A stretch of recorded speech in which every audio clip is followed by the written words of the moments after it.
Animal Farm by George Orwell. Read by Timothy West. Mr. Jones of the Manor Farm had locked the hen houses for the night, but was too drunk to remember to shut the pop holes. With the ring of light from his lantern dancing from side to side, he lurched across the yard, kicked off his boots at the back door, drew himself a last glass of beer from the barrel in the scullery, and made his way up to bed, where Mrs. Jones was already snoring. As soon as the light in the bedroom went out, there was a stirring and a fluttering all through the farm buildings. Word had gone round during the day that old Major, the prize middle white boar, had had a strange dream on the previous night, and wished to communicate it to the other animals. It had been agreed that they should all meet in the big barn as soon as Mr. Jones was safely out of the way. Old Major, so he was always called, though the name under which he had been exhibited was Willington Beauty, was so highly regarded on the farm that everyone was quite ready to lose an hour's sleep in order to hear what he had to say. At one end of the big barn, on a sort of raised platform, Major was already ensconced on his bed of straw, under a lantern which hung from a beam. He was 12 years old, and had lately grown rather stout, but he was still a majestic-looking pig, with a wise and benevolent appearance, in spite of the fact that his tushes had never been cut. Before long, the other animals began to arrive, and make themselves comfortable after their different fashions. First came the 3 dogs, Bluebell, Jessie, and Pincher, and then the pigs, who settled down in the straw immediately in front of the platform. The hens perched themselves on the window-sills, the pigeons fluttered up to the rafters, the sheep and cows lay down behind the pigs and began to chew the cud. The 2 cart horses, Boxer and Clover, came in together, walking very slowly, and setting down their vast hairy hoofs with great care, lest there should be some small animal concealed in the straw. Clover was a stout, motherly mare approaching middle life, who had never quite got her figure back after her 4th foal. Boxer was an enormous beast, nearly 18 hands high, and as strong as any 2 ordinary horses put together. A white stripe down his nose gave him a somewhat stupid appearance, and in fact he was not of first-rate intelligence, but he was universally respected for his steadiness of character and tremendous powers of work. After the horses came Muriel, the white goat, and Benjamin, the donkey. Benjamin was the oldest animal on the farm, and the worst-tempered. He seldom talked, and when he did it was usually to make some cynical remark. For instance, he would say that God had given him a tail to keep the flies off, but that he would sooner have had no tail and no flies. Alone among the animals on the farm, he never laughed. If asked why, he would say that he saw nothing to laugh at. Nevertheless, without openly admitting it, he was devoted to Boxer. The 2 of them usually spent their Sundays together in the small paddock beyond the orchard, grazing side by side and never speaking. The 2 horses had just lain down when a brood of ducklings, which had lost their mother, filed into the barn, cheeping feebly and wandering from side to side to find some place where they would not be trodden on. Clover made a sort of wall round them with her great foreleg, and the ducklings nestled down inside it and promptly fell asleep. At the last moment, Molly, the foolish, pretty white mare who drew Mr. Jones's trap, came mincing daintily in, chewing at a lump of sugar. She took a place near the front and began flirting her white mane, hoping to draw attention to the red ribbons it was plaited with. Last of all came the cat, who looked round as usual for the warmest place, and finally squeezed herself in between Boxer and Clover. There she purred contentedly throughout Major's speech, without listening to a word of what he was saying. All the animals were now present, except Moses, the tame raven, who slept on a perch behind the back door. When Major saw that they had all made themselves comfortable, and were waiting attentively, he cleared his throat and began, "Comrades, you have already heard about the strange dream that I had last night. But I will come to the dream later. I have something else to say first. I do not think, comrades, that I shall be with you for many months longer, and before I die, I feel it my duty to pass on to you such wisdom as I have acquired. I have had a long life. I have had much time for thought as I lay alone in my stall, and I think I may say that I understand the nature of life on this earth as well as any animal now living. It is about this that I wish to speak to you. Now, comrades, what is the nature of this life of ours? Let us face it, our lives are miserable, laborious, and short. We are born, we are given just so much food as will keep the breath in our bodies, and those of us who are capable of it are forced to work to the last atom of our strength. And the very instant that our usefulness has come to an end, we are slaughtered with hideous cruelty. No animal in England knows the meaning of happiness or leisure after he is a year old. No animal in England is free. The life of an animal is misery and slavery. That is the plain truth. But is this simply part of the order of nature? Is it because this land of ours is so poor that it cannot afford a decent life to those who dwell upon it? No, comrades, 1,000 times no. The soil of England is fertile. Its climate is good. It is capable of affording food in abundance to an enormously greater number of animals than now inhabit it. This single farm of ours would support 12 horses, 20 cows, hundreds of sheep, and all of them living in a comfort and a dignity that are now almost beyond our imagining. Why, then, do we continue in this miserable condition? Because nearly the whole of the produce of our labour is stolen from us by human beings. There, comrades, is the answer to all our problems. It is summed up in a single word: man. Man is the only real enemy we have. Remove man from the scene, and the root cause of hunger and overwork is abolished forever. Man is the only creature that consumes without producing. He does not give milk, he does not lay eggs, he is too weak to pull the plough, he cannot run fast enough to catch rabbits, yet he is lord of all the animals. He sets them to work, he gives back to them the bare minimum that will prevent them from starving, and the rest he keeps for himself. Our labour tills the soil, our dung fertilizes it, and yet there is not one of us that owns more than his bare skin. You cows that I see before me, how many thousands of gallons of milk have you given during this last year? And what has happened to that milk which should have been breeding up sturdy calves? Every drop of it has gone down the throats of our enemies. And you hens, how many eggs have you laid in this last year, and how many of those eggs ever hatched into chickens?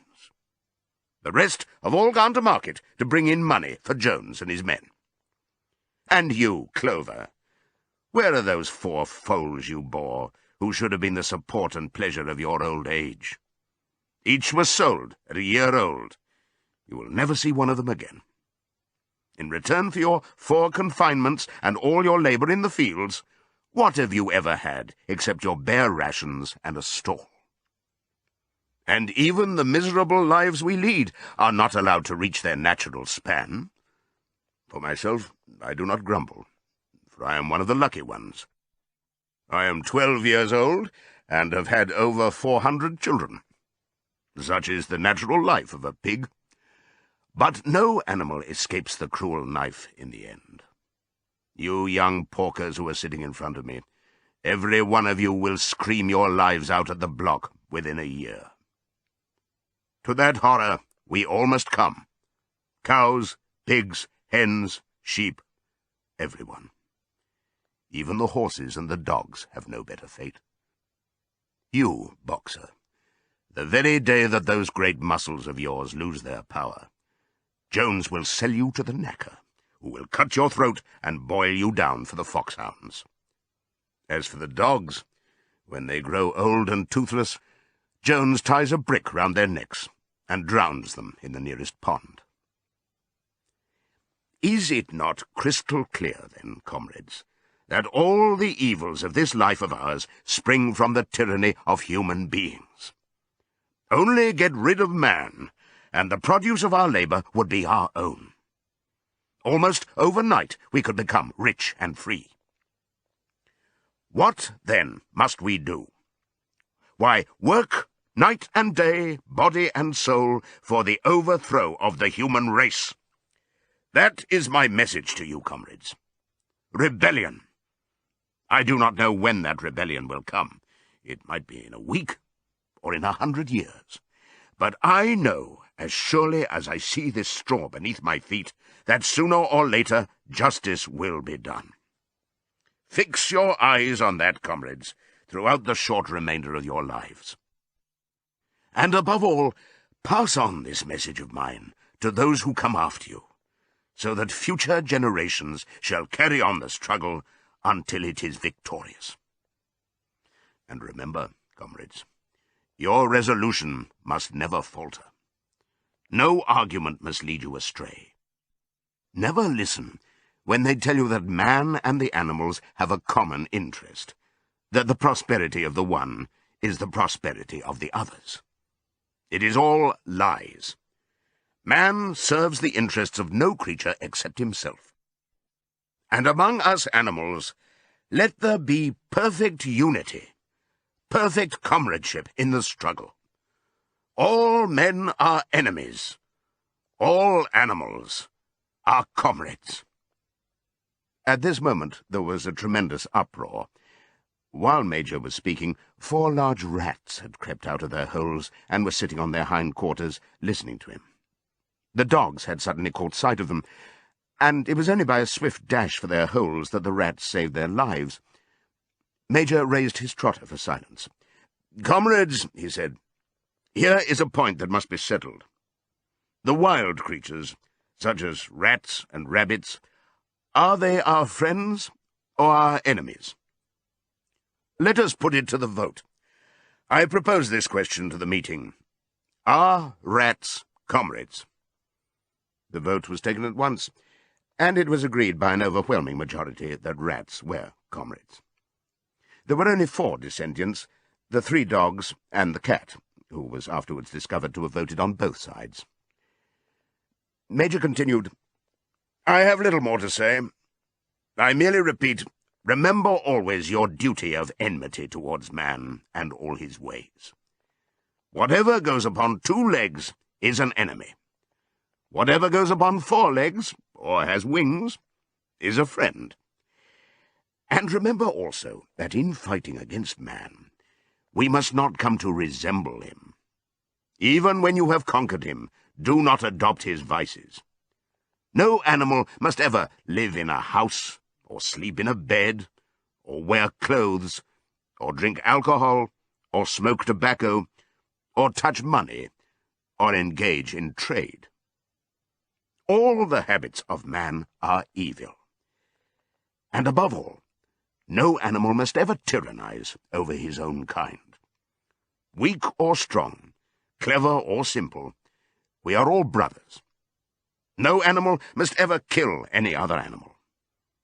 All animals are equal.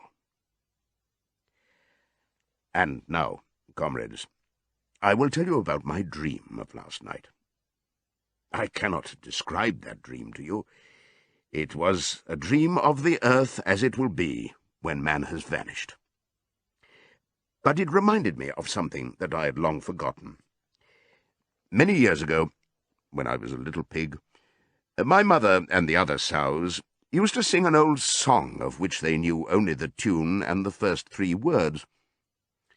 I had known that tune in my infancy, but it had long since passed out of my mind. Last night, however, it came back to me in my dream.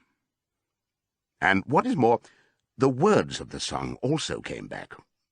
Words, I am certain, which were sung by the animals of long ago, and have been lost to memory for generations.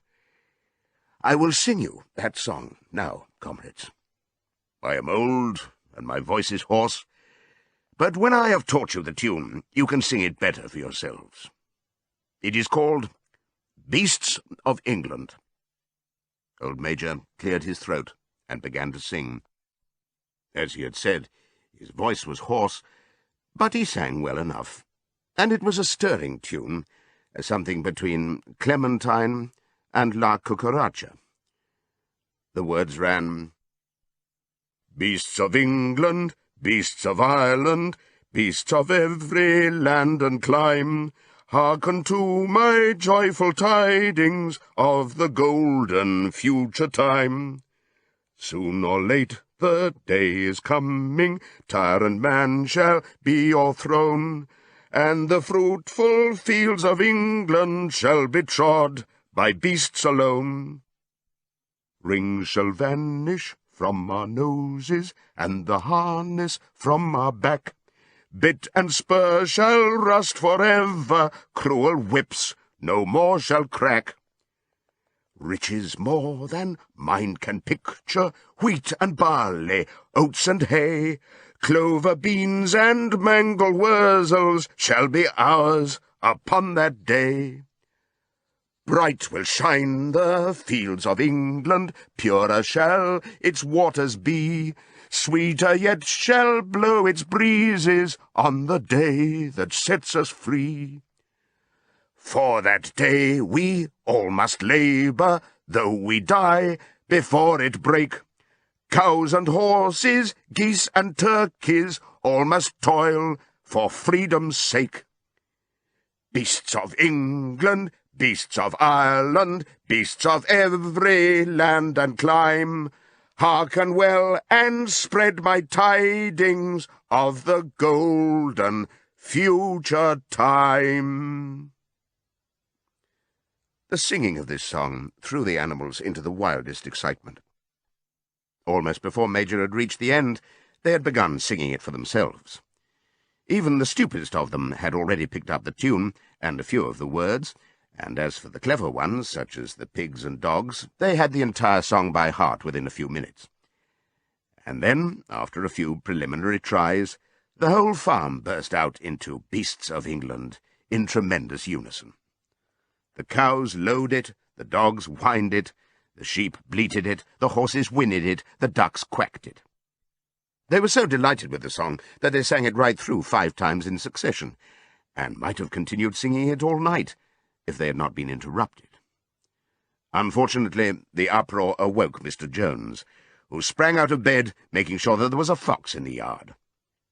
He seized the gun which had always stood in a corner of his bedroom, and let fly a charge of No. 6 shot into the darkness.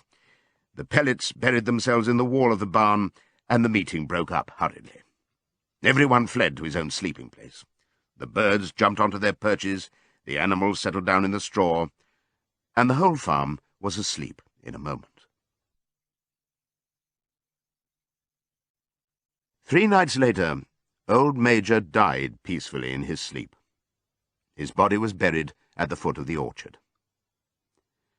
This was early in March. During the next 3 months, there was much secret activity. Major's speech had given to the more intelligent animals on the farm a completely new outlook on life. They did not know when the rebellion predicted by Major would take place. They had no reason for thinking that it would be within their own lifetime, but they saw clearly that it was their duty to prepare for it. The work of teaching and organizing the others fell naturally upon the pigs, who were generally recognized as being the cleverest of the animals. Preeminent among the pigs were 2 young boars named Snowball and Napoleon, whom Mr. Jones was breeding up for sale. Napoleon was a large, rather fierce-looking Berkshire boar, the only Berkshire on the farm. Not much of a talker, but with a reputation for getting his own way. Snowball was a more vivacious pig than Napoleon, quicker in speech and more inventive, but was not considered to have the same depth of character. All the other male pigs on the farm were porkers.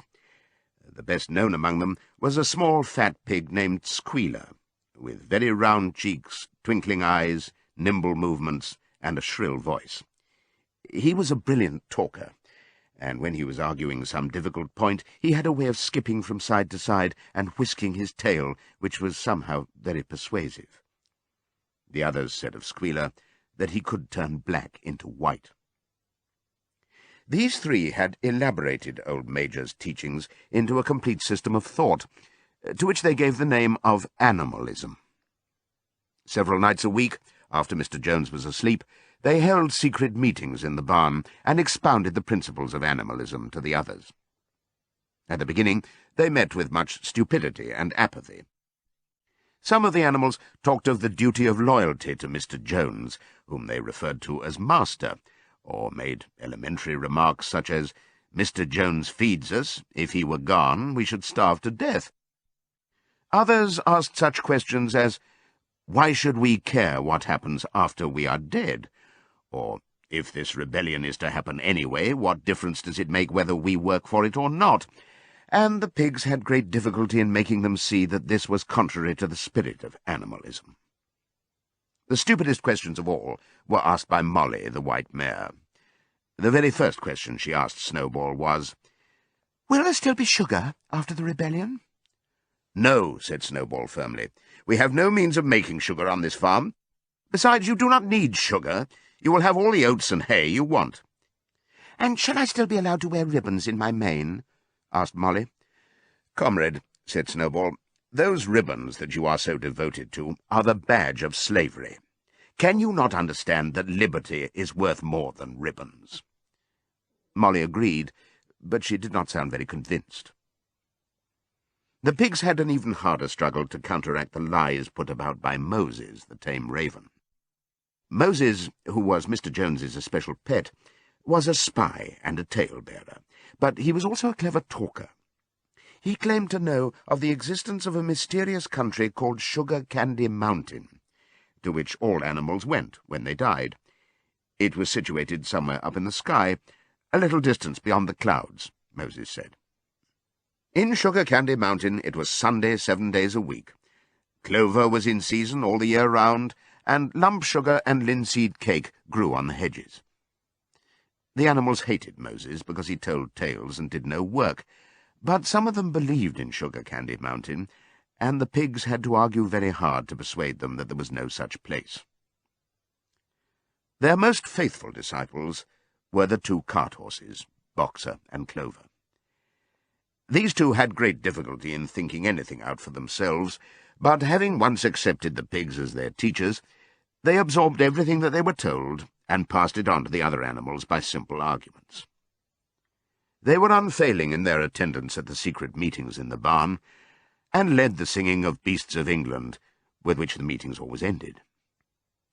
Now, as it turned out, the rebellion was achieved much earlier and more easily than anyone had expected. In past years, Mr. Jones, although a hard master, had been a capable farmer, but of late he had fallen on evil days. He had become much disheartened after losing money in a lawsuit, and had taken to drinking more than was good for him. For whole days at a time he would lounge in his Windsor chair in the kitchen, reading the newspapers, drinking, and occasionally feeding Moses on crusts of bread soaked in beer. His men were idle and dishonest.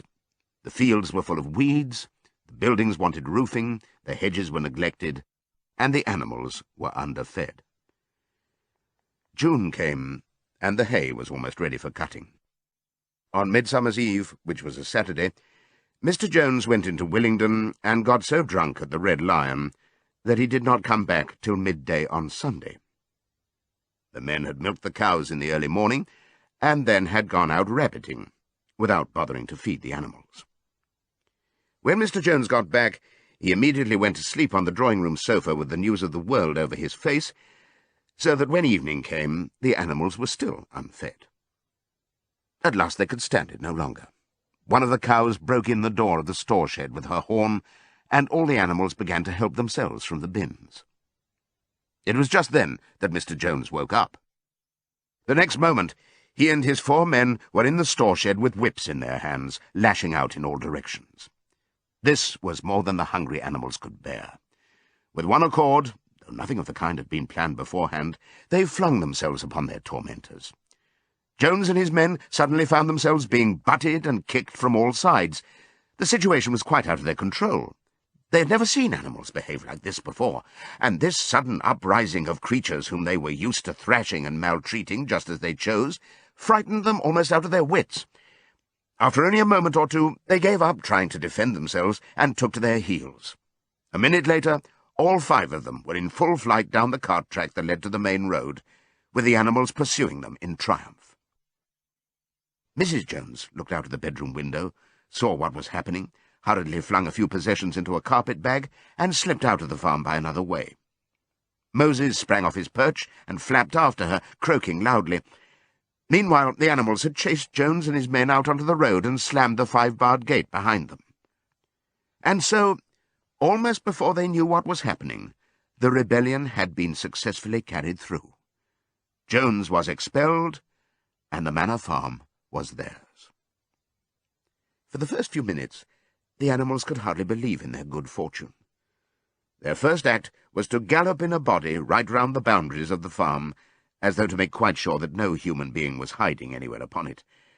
Then they raced back to the farm buildings to wipe out the last traces of Jones's hated reign. The harness room at the end of the stables was broken open. The bits, the nose rings, the dog chains, the cruel knives with which Mr. Jones had been used to castrate the pigs and lambs were all flung down the well. The reins, the halters, the blinkers, the degrading nose-bags were thrown onto the rubbish fire which was burning in the yard. So were the whips. All the animals capered with joy when they saw the whips going up in flames. Snowball also threw onto the fire the ribbons with which the horses' manes and tails had usually been decorated on market days. Ribbons, he said, should be considered as clothes, which are the mark of a human being. All animals should go naked. When Boxer heard this, he fetched the small straw hat which he wore in summer to keep the flies out of his ears, and flung it onto the fire with the rest. In a very little while, the animals had destroyed everything that reminded them of Mr. Jones. Napoleon then led them back to the store shed and served out a double ration of corn to everybody, with 2 biscuits for each dog. Then they sang Beasts of England from end to end 7 times running, and after that they settled down for the night and slept as they had never slept before.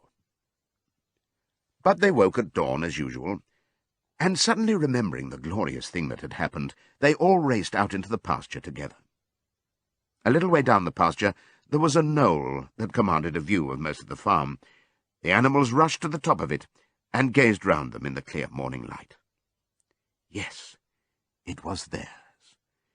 Everything that they could see was theirs. In the ecstasy of that thought, they gambolled round and round. They hurled themselves into the air in great leaps of excitement. They rolled in the dew. They cropped mouthfuls of the sweet summer grass. They kicked up clods of the black earth and snuffed its rich scent. Then they made a tour of inspection of the whole farm, and surveyed with speechless admiration the ploughland, the hayfield, the orchard, the pool, the spinney. It was as though they had never seen these things before, and even now they could hardly believe that it was all their own. Then they filed back to the farm buildings, and halted in silence outside the door of the farmhouse. That was theirs too, but they were frightened to go inside. After a moment, however, Snowball and Napoleon butted the door open with their shoulders, and the animals entered in single file, walking with the utmost care for fear of disturbing anything. They tiptoed from room to room, afraid to speak above a whisper, and gazing with a kind of awe at the unbelievable luxury, at the beds with their feather mattresses, the looking-glasses, the horsehair sofa, the Brussels carpet, the lithograph of Queen Victoria over the drawing-room mantelpiece. They were just coming down the stairs when Molly was discovered to be missing. Going back, the others found that she had remained behind in the best bedroom. She had taken a piece of blue ribbon from Mrs. Jones's dressing-table and was holding it against her shoulder and admiring herself in the glass in a very foolish manner. The others reproached her sharply, and they went outside. Some hams hanging in the kitchen were taken out for burial, and the barrel of beer in the scullery was stove in with a kick from Boxer's hoof. Otherwise, nothing in the house was touched. A unanimous resolution was passed on the spot that the farmhouse should be preserved as a museum. All were agreed that no animal must ever live there. The animals had their breakfast, and then Snowball and Napoleon called them together again. "Comrades," said Snowball, "it is 6:30, and we have a long day before us. Today we begin the hay harvest. But there is another matter that must be attended to first." The pigs now revealed that during the past 3 months they had taught themselves to read and write from an old spelling book which had belonged to Mr. Jones's children, and which had been thrown on the rubbish heap.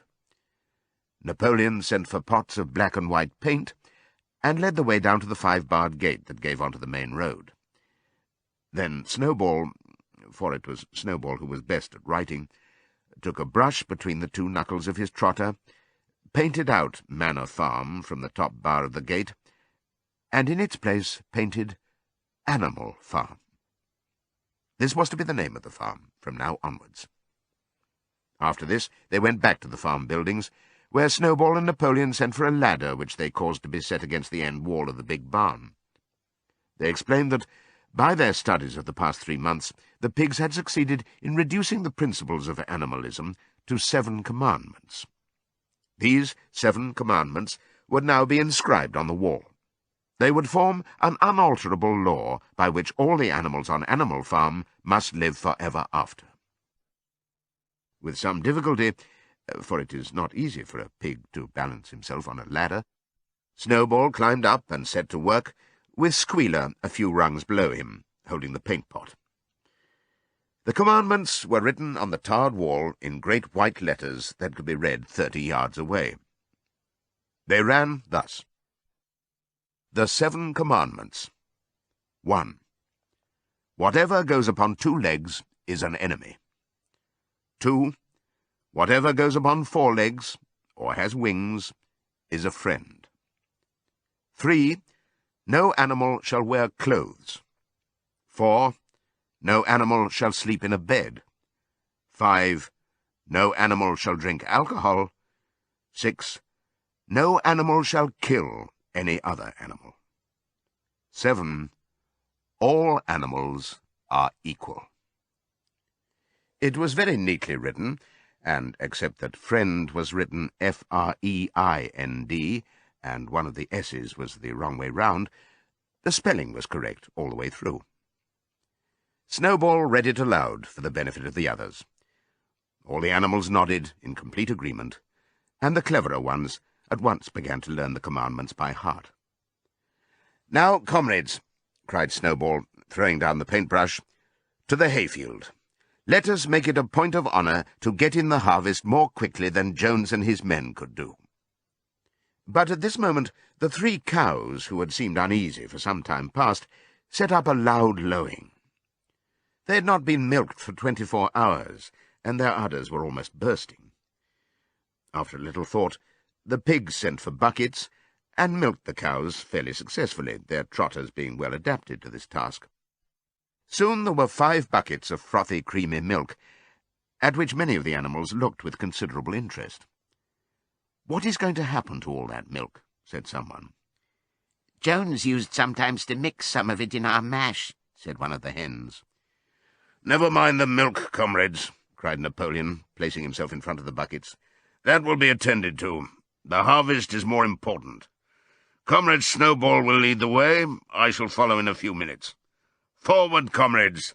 The hay is waiting." So the animals trooped down to the hayfield to begin the harvest.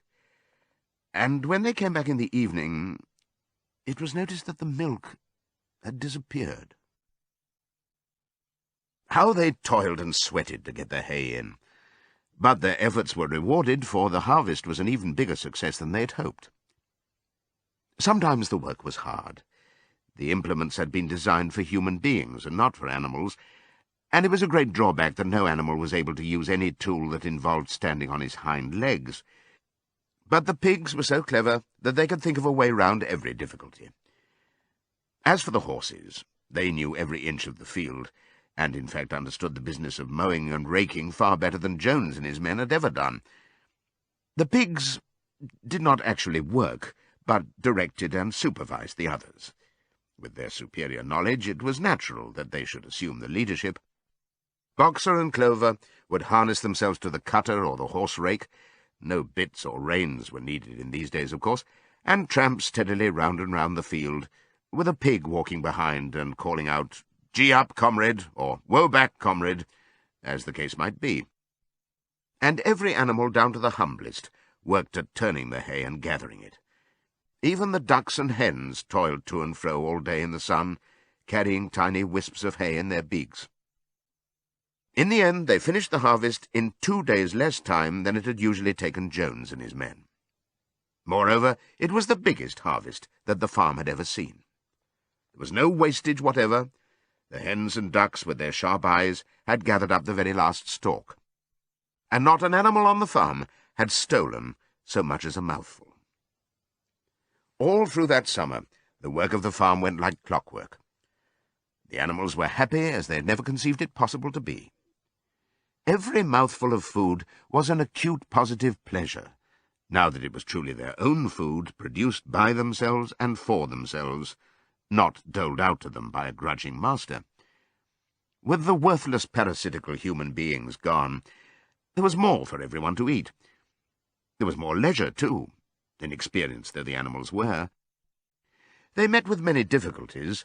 For instance, later in the year, when they harvested the corn, they had to tread it out in the ancient style and blow away the chaff with their breath, since the farm possessed no threshing machine.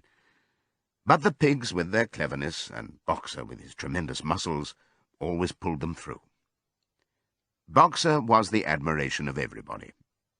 He had been a hard worker, even in Jones's time, but now he seemed more like 3 horses than 1. There were days when the entire work of the farm seemed to rest upon his mighty shoulders. From morning to night he was pushing and pulling, always at the spot where the work was hardest. He had made an arrangement with one of the cockerels to call him in the mornings half an hour earlier than anyone else, and would put in some volunteer labour at whatever seemed to be most needed before the regular day's work began. His answer to every problem, every setback, was, "I will work harder," which he had adopted as his personal motto. But everyone worked according to his capacity.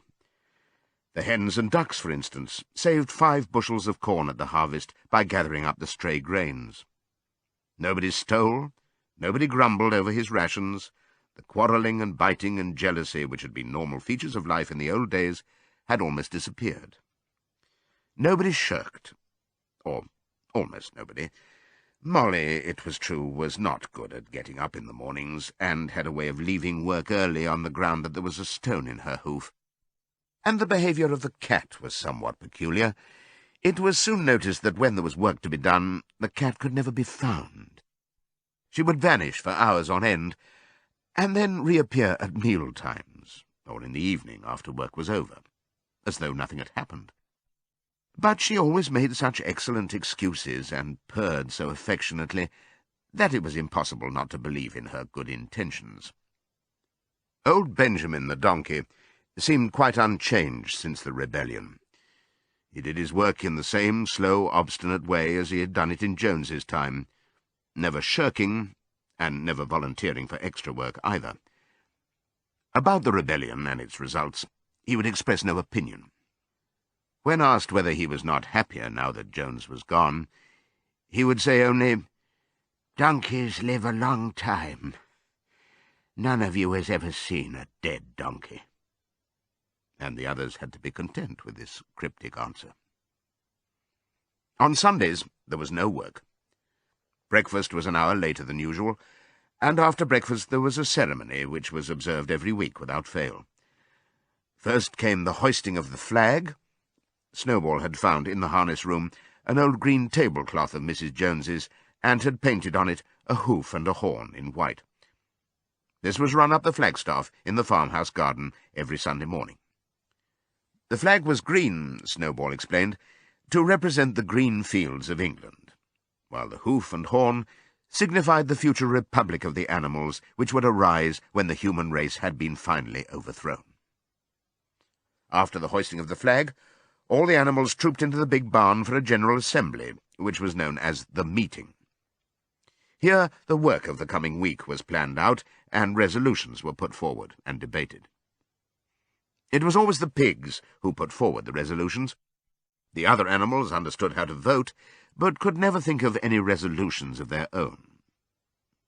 Snowball and Napoleon were by far the most active in the debates, but it was noticed that these two were never in agreement. Whatever suggestion either of them made, the other could be counted on to oppose it. Even when it was resolved, a thing no one could object to in itself, to set aside the small paddock behind the orchard as a home of rest for animals who were past work, there was a stormy debate over the correct retiring age for each class of animal. The meeting always ended with the singing of Beasts of England, and the afternoon was given up to recreation. The pigs had set aside the harness room as a headquarters for themselves. Here, in the evenings, they studied blacksmithing, carpentering, and other necessary arts from books which they had brought out of the farmhouse. Snowball also busied himself with organizing the other animals into what he called animal committees. He was indefatigable at this. He formed the Egg Production Committee for the hens, the Clean Tails League for the cows, the Wild Comrades Re-Education Committee — the object of this was to tame the rats and rabbits — the Whiter Wool Movement for the sheep, and various others, besides instituting classes in reading and writing.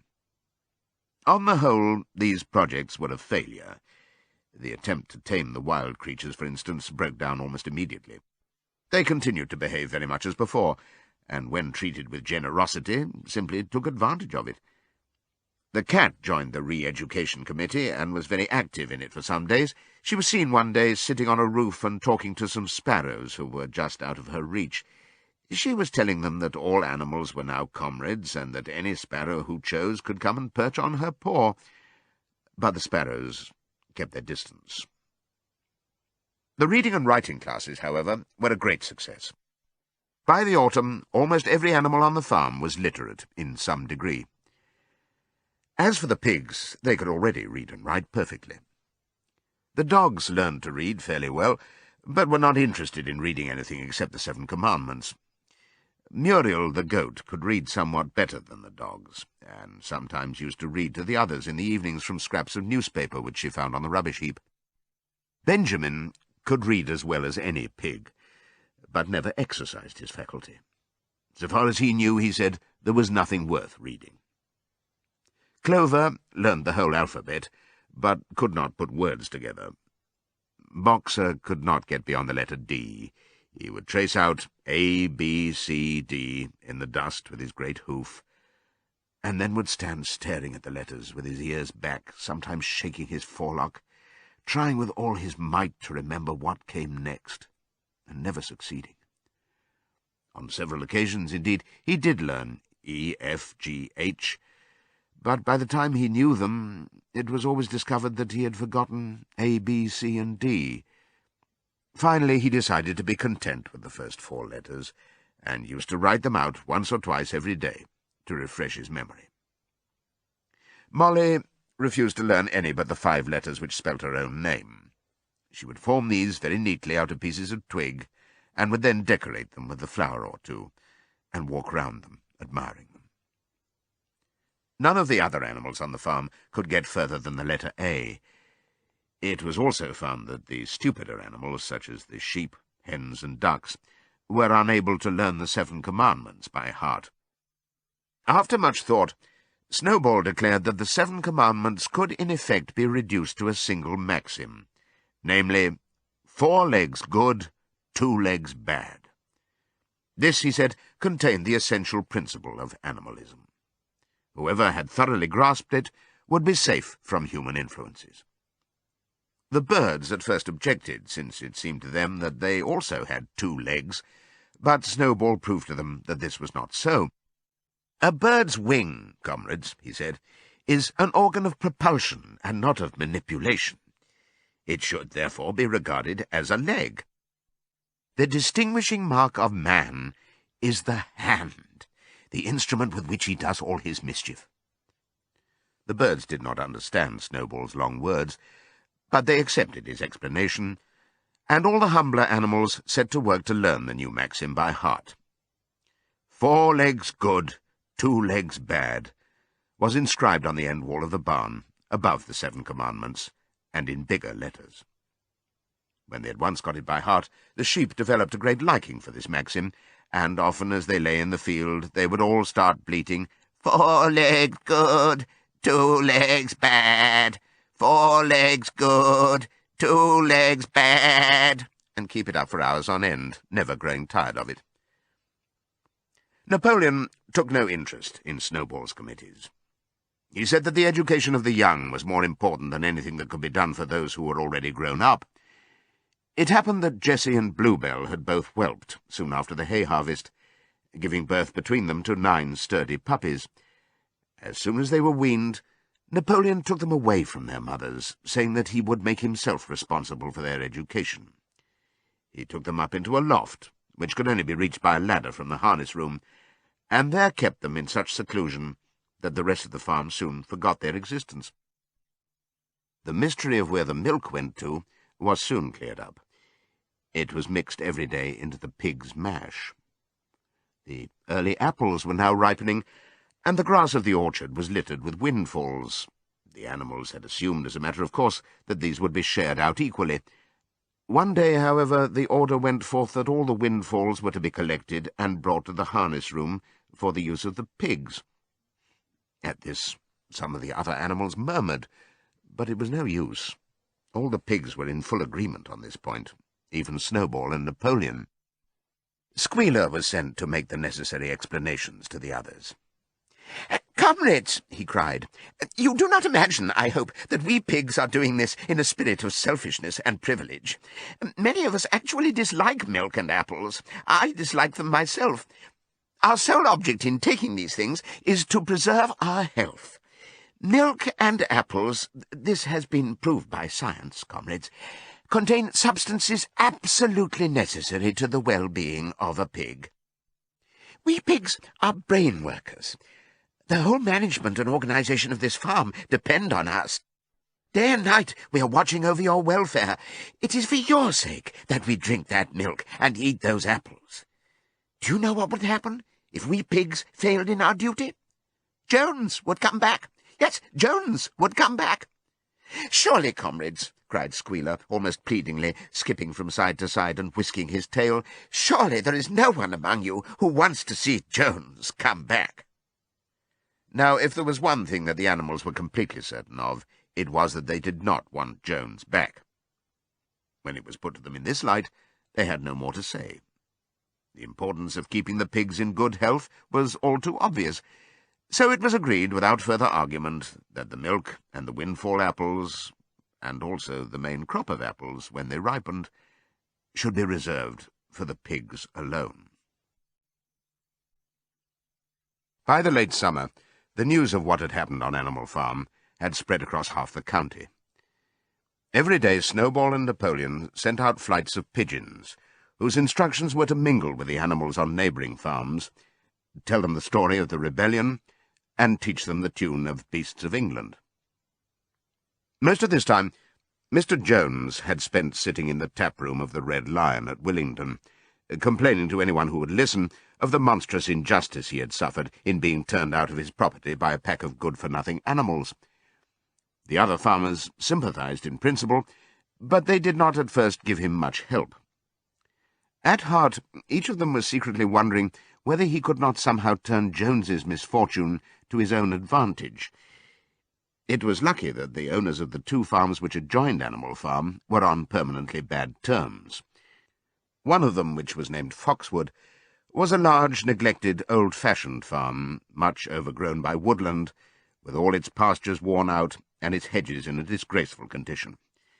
Its owner, Mr. Pilkington, was an easy-going gentleman farmer who spent most of his time in fishing or hunting, according to the season.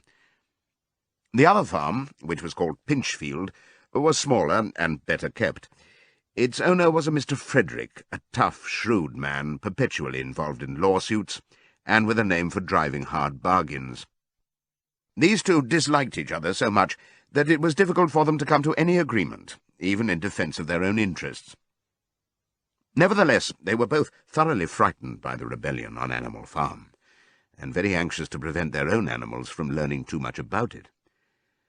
At first they pretended to laugh to scorn the idea of animals managing a farm for themselves. The whole thing would be over in a fortnight, they said. They put it about that the animals on the Manor Farm— they insisted on calling it the Manor Farm, they would not tolerate the name Animal Farm— were perpetually fighting among themselves, and were also rapidly starving to death. When time passed and the animals had evidently not starved to death, Frederick and Pilkington changed their tune and began to talk of the terrible wickedness that now flourished on Animal Farm. It was given out that the animals there practised cannibalism, tortured one another with red-hot horseshoes, and had their females in common.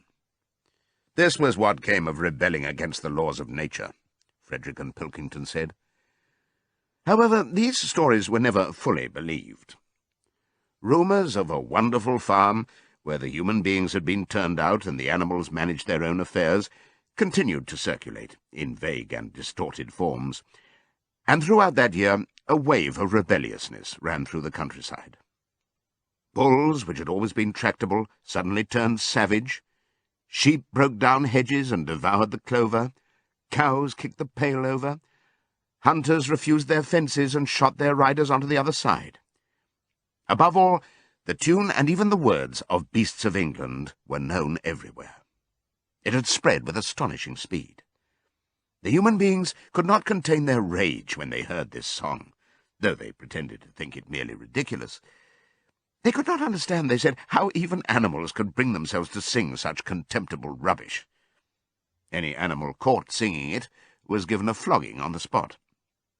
And yet the song was irrepressible. The blackbirds whistled it in the hedges, the pigeons cooed it in the elms, it got into the din of the smithies and the tune of the church bells. And when the human beings listened to it, they secretly trembled, hearing in it a prophecy of their future doom. Early in October, when the corn was cut and stacked and some of it was already threshed, a flight of pigeons came whirling through the air and alighted in the yard of Animal Farm in the wildest excitement. Jones and all his men, with half a dozen others from Foxwood and Pinchfield, had entered the five-barred gate and were coming up the cart track that led to the farm. They were all carrying sticks, except Jones, who was marching ahead with a gun in his hands. Obviously, they were going to attempt the recapture of the farm. This had long been expected, and all preparations had been made. Snowball, who had studied an old book of Julius Caesar's campaigns, which he had found in the farmhouse, was in charge of the defensive operations. He gave his orders quickly, and in a couple of minutes every animal was at his post. As the human beings approached the farm buildings, Snowball launched his first attack. All the pigeons, to the number of 35, flew to and fro over the men's heads and dropped their dung on them from mid-air. And while the men were dealing with this, the geese, who had been hiding behind the hedge, rushed out and pecked viciously at the calves of their legs. However, this was only a light skirmishing manoeuvre, intended to create a little disorder, and the men easily drove the geese off with their sticks. Snowball now launched his second line of attack. Muriel, Benjamin, and all the sheep, with Snowball at the head of them, rushed forward and prodded and butted the men from every side, while Benjamin turned round and lashed at them with his small hoofs. But once again the men, with their sticks and their hobnailed boots, were too strong for them, and suddenly, at a squeal from Snowball, which was the signal for retreat, all the animals turned and fled through the gateway into the yard. The men gave a shout of triumph. They saw, as they imagined, their enemies in flight, and they rushed after them in disorder. This was just what Snowball had intended. As soon as they were well inside the yard, the 3 horses, the 3 cows, and the rest of the pigs, who had been lying in ambush in the cowshed, suddenly emerged in their rear, cutting them off. Snowball now gave the signal for the charge. He himself dashed straight for Jones. Jones saw him coming, raised his gun, and fired. The pellets scored bloody streaks along Snowball's back, and a sheep dropped dead. Without halting for an instant, Snowball flung his 15 stone against Jones's legs. Jones was hurled into a pile of dung, and his gun flew out of his hands. But the most terrifying spectacle of all was Boxer, rearing up on his hind legs and striking out with his great iron-shod hoofs like a stallion. His very first blow took a stable lad from Foxwood on the skull and stretched him lifeless in the mud. At the sight, several men dropped their sticks and started to run. Panic overtook them, and the next moment all the animals together were chasing them round and round the yard. They were gored, kicked, bitten, trampled on. There was not an animal on the farm that did not take vengeance on them after his own fashion. Even the cat suddenly leapt off a roof onto a cowman's shoulders and sank her claws in his neck, at which he yelled horribly. At a moment when the opening was clear, the men were glad enough to rush out of the yard and make a bolt for the main road. And so, within 5 minutes of their invasion, they were in ignominious retreat by the same way as they had come, with a flock of geese hissing after them and pecking at their calves all the way. All the men were gone, except one. Back in the yard, Boxer was pawing with his hoof at the stable lad, who lay face down in the mud, trying to turn him over. The boy did not stir. "He is dead," said Boxer sorrowfully. "I had no intention of doing that. I forgot that I was wearing iron shoes. Who will believe that I did not do this on purpose?" "No sentimentality, comrade," cried Snowball, from whose wounds the blood was still dripping. "War is war. The only good human being is a dead one." "I have no wish to take life, not even human life," repeated Boxer, and his eyes were full of tears. "Where is Molly?" exclaimed somebody. Molly, in fact, was missing. For a moment there was great alarm. It was feared that the men might have harmed her in some way, or even carried her off with them. In the end, however, she was found hiding in her stall, with her head buried among the hay in the manger. She had taken to flight as soon as the gun went off, and when the others came back from looking for her, it was to find that the stable lad, who in fact was only stunned, had already recovered and made off. The animals had now reassembled in the wildest excitement, each recounting his own exploits in the battle at the top of his voice. An impromptu celebration of the victory was held immediately. The flag was run up, and Beasts of England was sung a number of times. Then the sheep who had been killed was given a solemn funeral, a hawthorn bush being planted on her grave. At the graveside, Snowball made a little speech, emphasizing the need for all animals to be ready to die for Animal Farm, if need be. The animals decided unanimously to create a military decoration, Animal Hero First Class, which was conferred there and then on Snowball and Boxer. It consisted of a brass medal — they were really some old horse brasses which had been found in the harness room — to be worn on Sundays and holidays. There was also Animal Hero Second Class, which was conferred posthumously on the dead sheep. There was much discussion as to what the battle should be called. In the end, it was named the Battle of the Cowshed, since that was where the ambush had been sprung. Mr. Jones's gun had been found lying in the mud, and it was known that there was a supply of cartridges in the farmhouse. It was decided to set the gun up at the foot of the flagstaff, like a piece of artillery, and to fire it twice a year, once on October the 12th, the anniversary of the Battle of the Cowshed, and once on Midsummer Day, the anniversary of the rebellion. As winter drew on, Molly became more and more troublesome.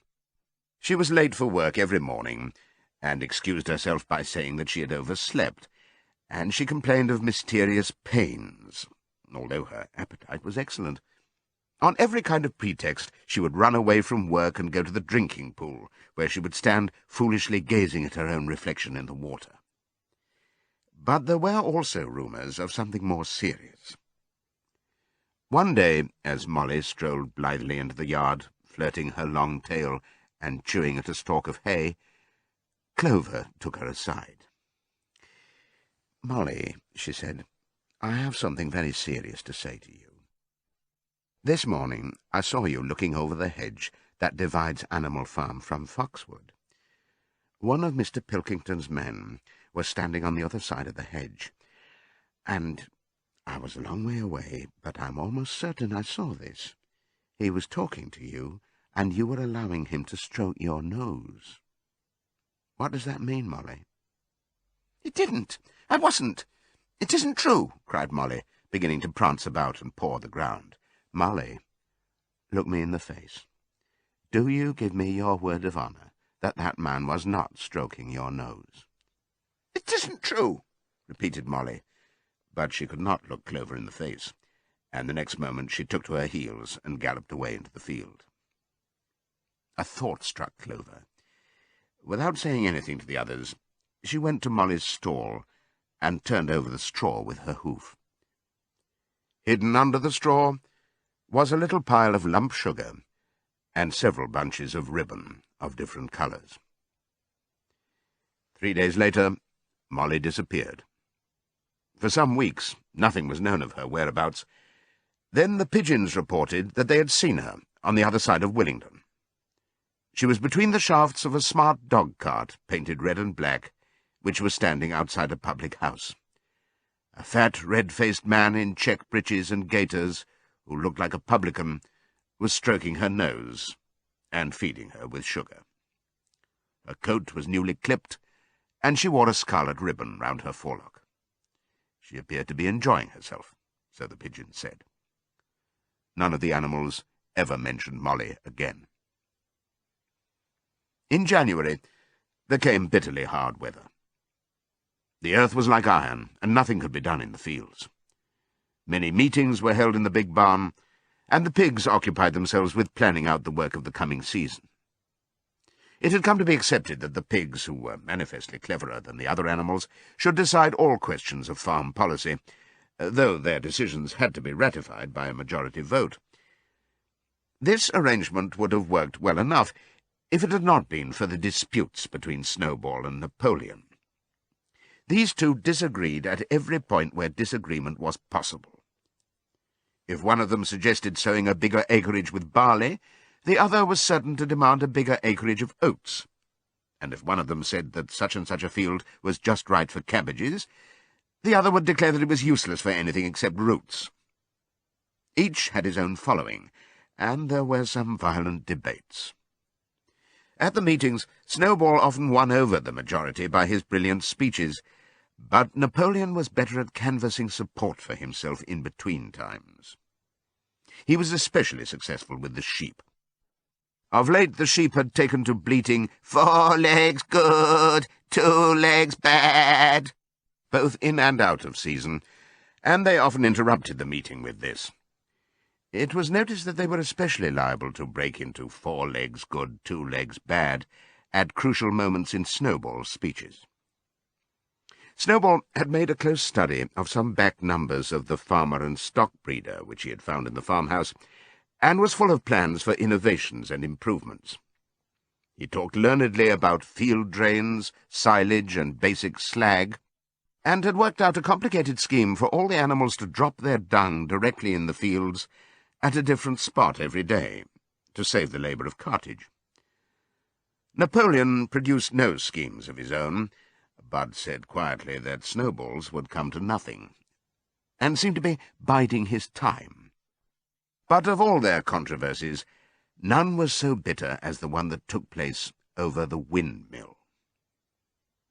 In the long pasture, not far from the farm buildings, there was a small knoll, which was the highest point on the farm. After surveying the ground, Snowball declared that this was just the place for a windmill, which could be made to operate a dynamo and supply the farm with electrical power. This would light the stalls and warm them in winter, and would also run a circular saw, a chaff cutter, a mangle slicer, and an electric milking machine. The animals had never heard of anything of this kind before, for the farm was an old-fashioned one and had only the most primitive machinery, and they listened in astonishment, while Snowball conjured up pictures of fantastic machines which would do their work for them, while they grazed at their ease in the fields, or improved their minds with reading and conversation. Side 2. Within a few weeks, Snowball's plans for the windmill were fully worked out. The mechanical details came mostly from 3 books which had belonged to Mr. Jones: 1,000 Useful Things to Do About the House, Every Man His Own Bricklayer, and Electricity for Beginners. Snowball used as his study a shed which had once been used for incubators and had a smooth wooden floor suitable for drawing on. He was closeted there for hours at a time. With his books held open by a stone, and with a piece of chalk gripped between the knuckles of his trotter, he would move rapidly to and fro, drawing in line after line, and uttering little whimpers of excitement. Gradually the plans grew into a complicated mass of cranks and cog-wheels, covering more than half the floor, which the other animals found completely unintelligible, but very impressive. All of them came to look at Snowball's drawings at least once a day. Even the hens and ducks came, and were at pains not to tread on the chalk marks. Only Napoleon held aloof. He had declared himself against the windmill from the start. One day, however, he arrived unexpectedly to examine the plans. He walked heavily round the shed, looked closely at every detail of the plans, and snuffed at them once or twice, then stood for a little while contemplating them out of the corner of his eye. Then suddenly he lifted his leg, urinated over the plans, and walked out without uttering a word. The whole farm was deeply divided on the subject of the windmill. Snowball did not deny that to build it would be a difficult business. Stone would have to be quarried and built up into walls, then the sails would have to be made, and after that there would be need for dynamos and cables. How these were to be procured, Snowball did not say, but he maintained that it could all be done in a year, and thereafter, he declared, so much labour would be saved that the animals would only need to work 3 days a week. Napoleon, on the other hand, argued that the great need of the moment was to increase food production, and that if they wasted time on the windmill, they would all starve to death. The animals formed themselves into 2 factions, under the slogans, "Vote for Snowball and the 3-day week," and "Vote for Napoleon and the full manger." Benjamin was the only animal who did not side with either faction. He refused to believe either that food would become more plentiful, or that the windmill would save work. Windmill or no windmill, he said, life would go on as it had always gone on. That is, badly. Apart from the disputes over the windmill, there was the question of the defence of the farm. It was fully realized that though the human beings had been defeated in the Battle of the Cowshed, they might make another and more determined attempt to recapture the farm and reinstate Mr. Jones. They had all the more reason for doing so, because the news of their defeat had spread across the countryside and made the animals on the neighbouring farms more restive than ever. As usual, Snowball and Napoleon were in disagreement. According to Napoleon, what the animals must do was to procure firearms and train themselves in the use of them. According to Snowball, they must send out more and more pigeons and stir up rebellion among the animals on the other farms. The one argued that if they could not defend themselves, they were bound to be conquered. The other argued that if rebellions happened everywhere, they would have no need to defend themselves. The animals listened first to Napoleon, then to Snowball, and could not make up their minds which was right. Indeed, they always found themselves in agreement with the one who was speaking at the moment. At last the day came when Snowball's plans were completed. At the meeting on the following Sunday, the question of whether or not to begin work on the windmill was to be put to the vote. When the animals had assembled in the big barn, Snowball stood up and, though occasionally interrupted by bleating from the sheep, set forth his reasons for advocating the building of the windmill. Then Napoleon stood up to reply. He said very quietly that the windmill was nonsense, and that he advised nobody to vote for it, and promptly sat down again. He had spoken for barely 30 seconds, and seemed almost indifferent as to the effect he produced. At this, Snowball sprang to his feet, and, shouting down the sheep, who had begun bleating again, broke into a passionate appeal in favour of the windmill. Until now, the animals had been about equally divided in their sympathies, but in a moment Snowball's eloquence had carried them away. In glowing sentences, he painted a picture of Animal Farm as it might be when sordid labour was lifted from the animals' backs. His imagination had now run far beyond chaff-cutters and turnip slicers. Electricity, he said, could operate threshing machines, ploughs, harrows, rollers and reapers and binders, besides supplying every stall with its own electric light, hot and cold water, and an electric heater. By the time he'd finished speaking, there was no doubt as to which way the vote would go. But just at this moment, Napoleon stood up and, casting a peculiar sidelong look at Snowball, uttered a high-pitched whimper of a kind no one had ever heard him utter before. At this, there was a terrible baying sound outside, and 9 enormous dogs wearing brass-studded collars came bounding into the barn. They dashed straight for Snowball, who only sprang from his place just in time to escape their snapping jaws. In a moment he was out of the door, and they were after him. Too amazed and frightened to speak, all the animals crowded through the door to watch the chase. Snowball was racing across the long pasture that led to the road. He was running as only a pig can run, but the dogs were close on his heels. Suddenly he slipped, and it seemed certain that they had him. Then he was up again, running faster than ever. Then the dogs were gaining on him again. One of them all but closed his jaws on Snowball's tail, but Snowball whisked it free just in time. Then he put on an extra spurt, and with a few inches to spare, slipped through a hole in the hedge and was seen no more. Silent and terrified, the animals crept back into the barn.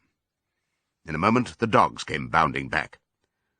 At first, no one had been able to imagine where these creatures came from, but the problem was soon solved. They were the puppies whom Napoleon had taken away from their mothers and reared privately. Though not yet full grown, they were huge dogs, and as fierce-looking as wolves. They kept close to Napoleon.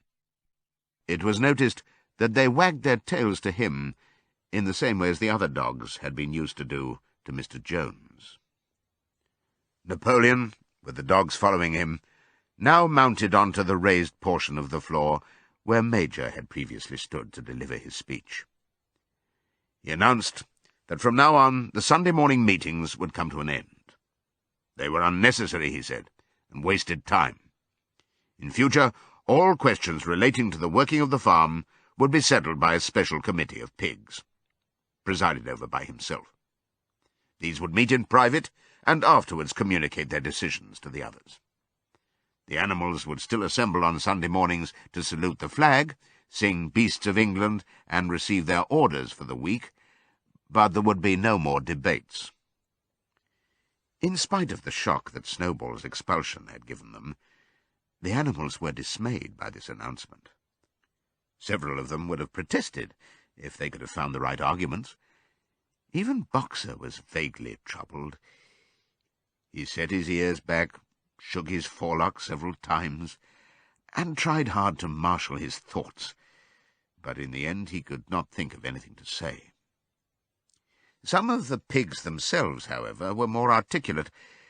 4 young porkers in the front row uttered shrill squeals of disapproval, and all 4 of them sprang to their feet and began speaking at once. But suddenly the dogs sitting round Napoleon let out deep, menacing growls, and the pigs fell silent and sat down again. Then the sheep broke out into a tremendous bleating of 4 legs good, 2 legs bad, which went on for nearly a quarter of an hour and put an end to any chance of discussion. Afterwards, Squealer was sent round the farm to explain the new arrangement to the others. "Comrades," he said, "I trust that every animal here appreciates the sacrifice that Comrade Napoleon has made in taking this extra labour upon himself. Do not imagine, comrades, that leadership is a pleasure. On the contrary, it is a deep and heavy responsibility. No one believes more firmly than Comrade Napoleon that all animals are equal. He would be only too happy to let you make your decisions for yourselves. But sometimes you might make the wrong decisions, comrades, and then where should we be? Suppose you had decided to follow Snowball, with his moonshine of windmills. Snowball, who, as we now know, was no better than a criminal."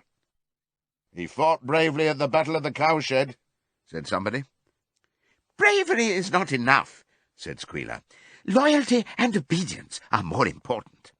And as to the Battle of the Cowshed, I believe the time will come when we shall find that Snowball's part in it was much exaggerated.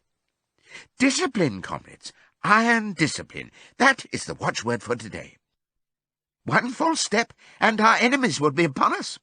Surely, comrades, you do not want Jones back." Once again, this argument was unanswerable.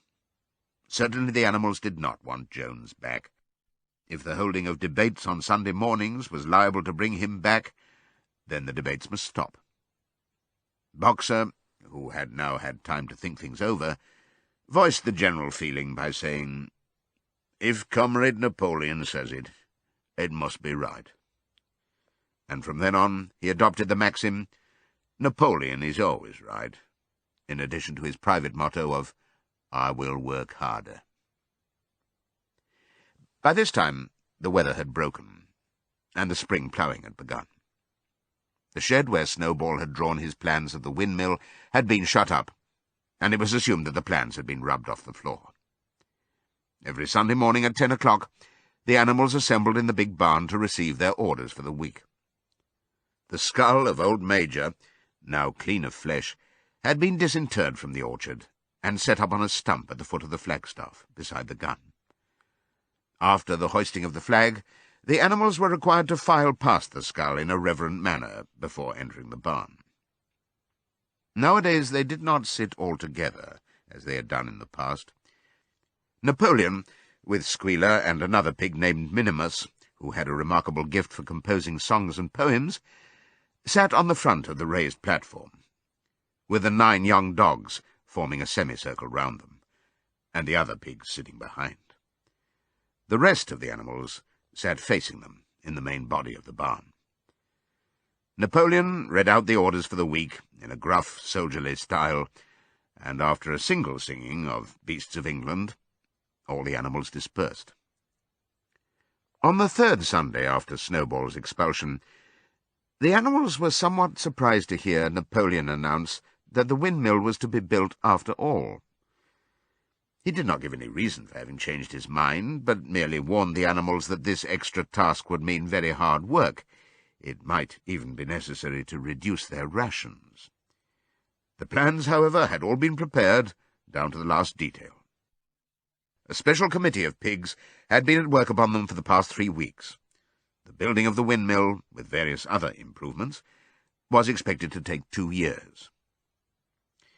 That evening, Squealer explained privately to the other animals that Napoleon had never in reality been opposed to the windmill.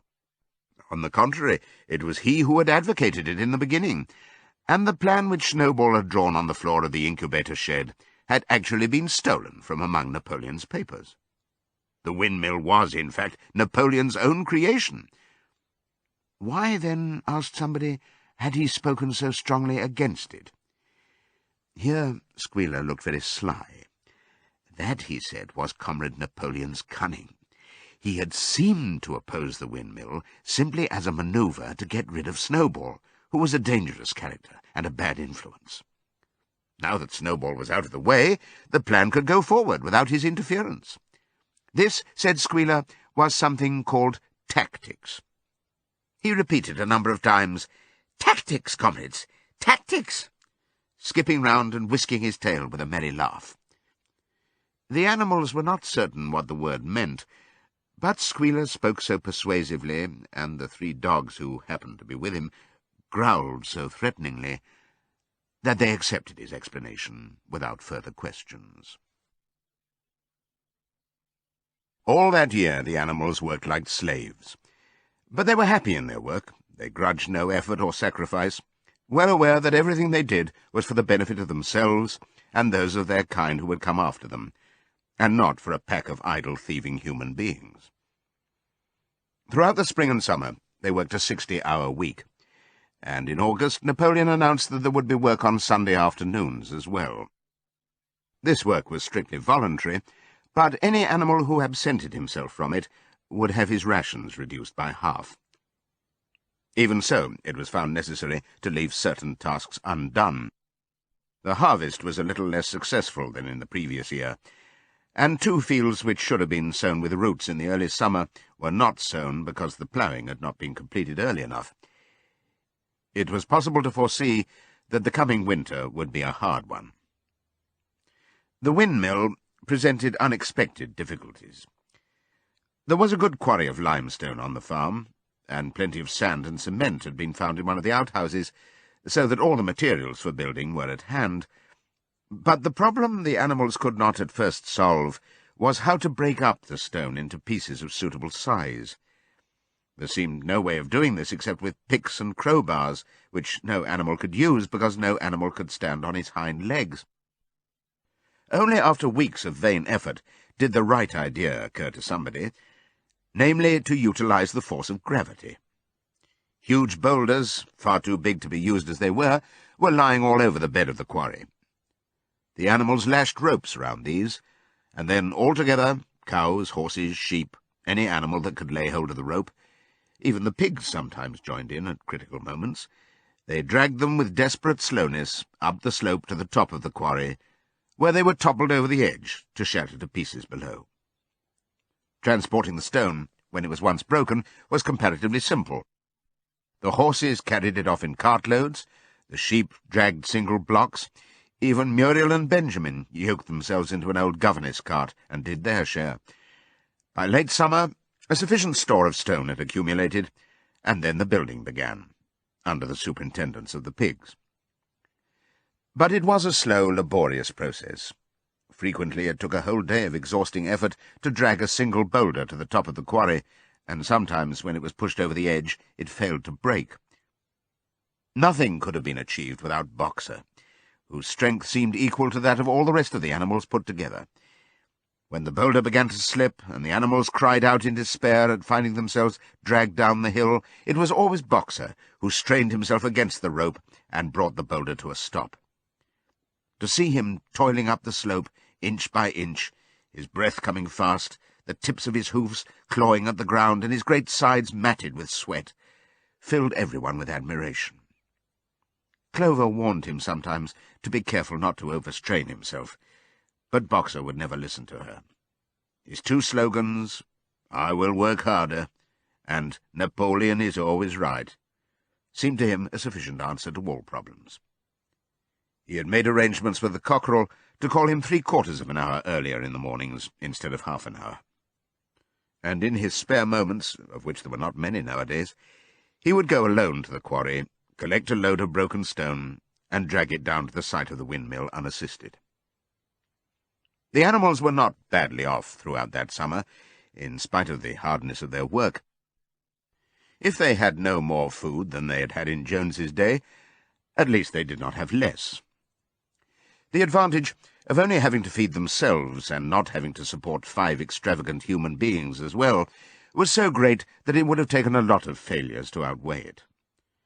And in many ways the animal method of doing things was more efficient and saved labour. Such jobs as weeding, for instance, could be done with a thoroughness impossible to human beings. And again, since no animal now stole, it was unnecessary to fence off pasture from arable land, which saved a lot of labour on the upkeep of hedges and gates. Nevertheless, as the summer wore on, various unforeseen shortages began to make themselves felt. There was need of paraffin oil, nails, string, dog biscuits, and iron for the horses' shoes, none of which could be produced on the farm.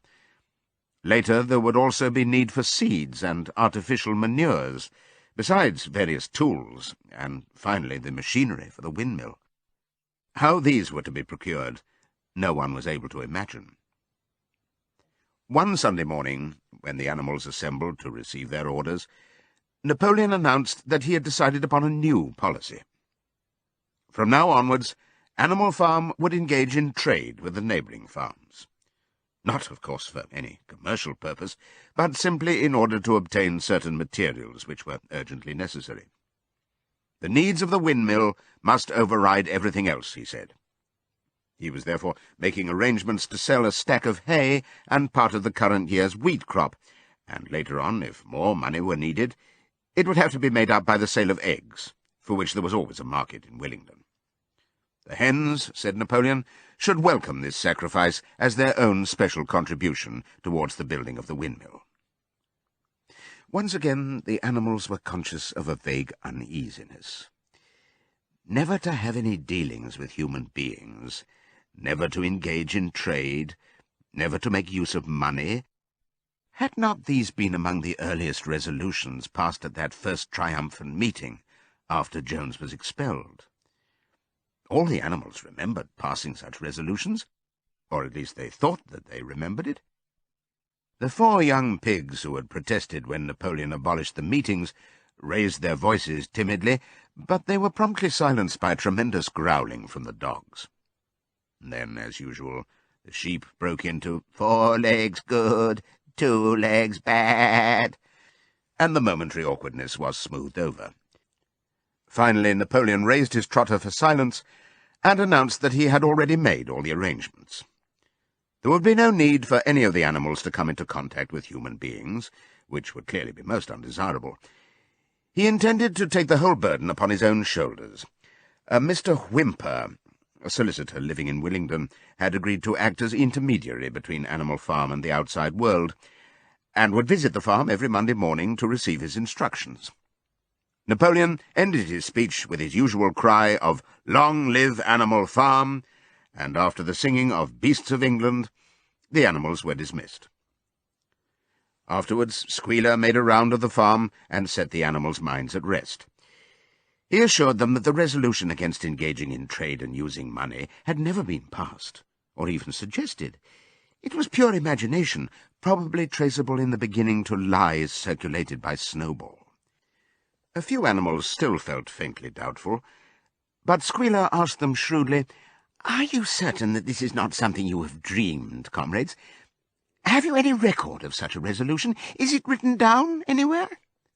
And since it was certainly true that nothing of the kind existed in writing, the animals were satisfied that they had been mistaken.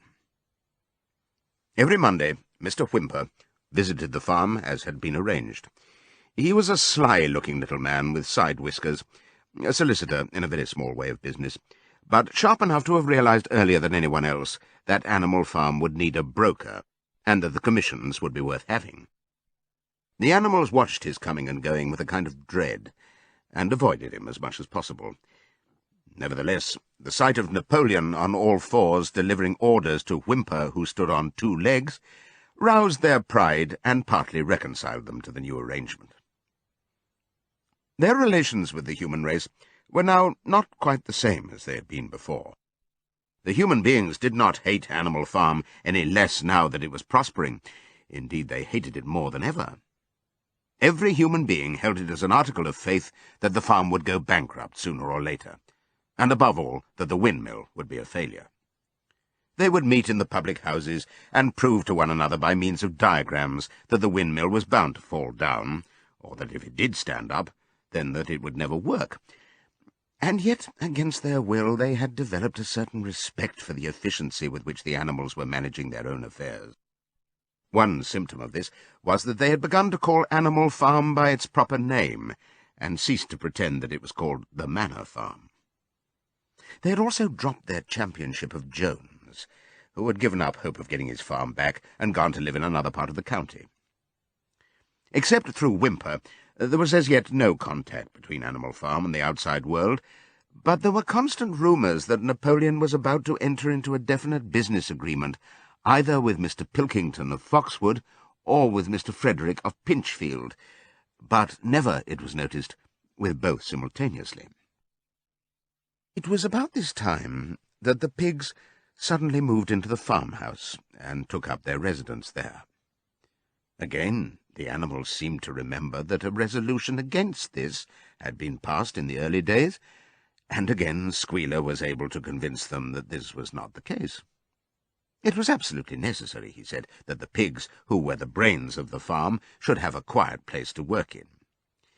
It was also more suited to the dignity of the leader, for of late he had taken to speaking of Napoleon under the title of leader, to live in a house than in a mere sty. Nevertheless, some of the animals were disturbed when they heard that the pigs not only took their meals in the kitchen and used the drawing-room as a recreation room, but also slept in the beds. Boxer passed it off as usual with, "Napoleon is always right." But Clover, who thought she remembered a definite ruling against beds, went to the end of the barn and tried to puzzle out the 7 commandments which were inscribed there. Finding herself unable to read more than individual letters, She fetched Muriel. "Muriel," she said, "read me the fourth commandment. Does it not say something about never sleeping in a bed?" With some difficulty, Muriel spelt it out. "It says, 'No animal shall sleep in a bed with sheets,'" she announced finally. Curiously enough, Clover had not remembered that the fourth commandment mentioned sheets, but as it was there on the wall, it must have done so. And Squealer, who happened to be passing at this moment, attended by 2 or 3 dogs, was able to put the whole matter in its proper perspective. "You have heard, then, comrades," he said, "that we pigs now sleep in the beds of the farmhouse. And why not? You did not suppose, surely, that there was ever a ruling against beds? A bed merely means a place to sleep in. A pile of straw in a stall is a bed, properly regarded. The rule was against sheets, which are a human invention. We have removed the sheets from the farmhouse beds and sleep between blankets. Very comfortable beds they are, too, but not more comfortable than we need, I can tell you, comrades, with all the brain work we have to do nowadays. You would not rob us of our repose, would you, comrades? You would not have us too tired to carry out our duties? Surely none of you wishes to see Jones back?" The animals reassured him on this point immediately, and no more was said about the pigs sleeping in the farmhouse beds. And when, some days afterwards, it was announced that from now on the pigs would get up an hour later in the mornings than the other animals, no complaint was made about that either. By the autumn, the animals were tired, but happy. They'd had a hard year, and after the sale of part of the hay and corn, the stores of food for the winter were none too plentiful. But the windmill compensated for everything. It was almost half built now. After the harvest there was a stretch of clear, dry weather, and the animals toiled harder than ever, thinking it well worth while to plod to and fro all day with blocks of stone, if by doing so they could raise the walls another foot. Boxer would even come out at nights and work for an hour or 2 on his own by the light of the harvest moon. In their spare moments the animals would walk round and round the half-finished mill, admiring the strength and perpendicularity of its walls, and marvelling that they should ever have been able to build anything so imposing.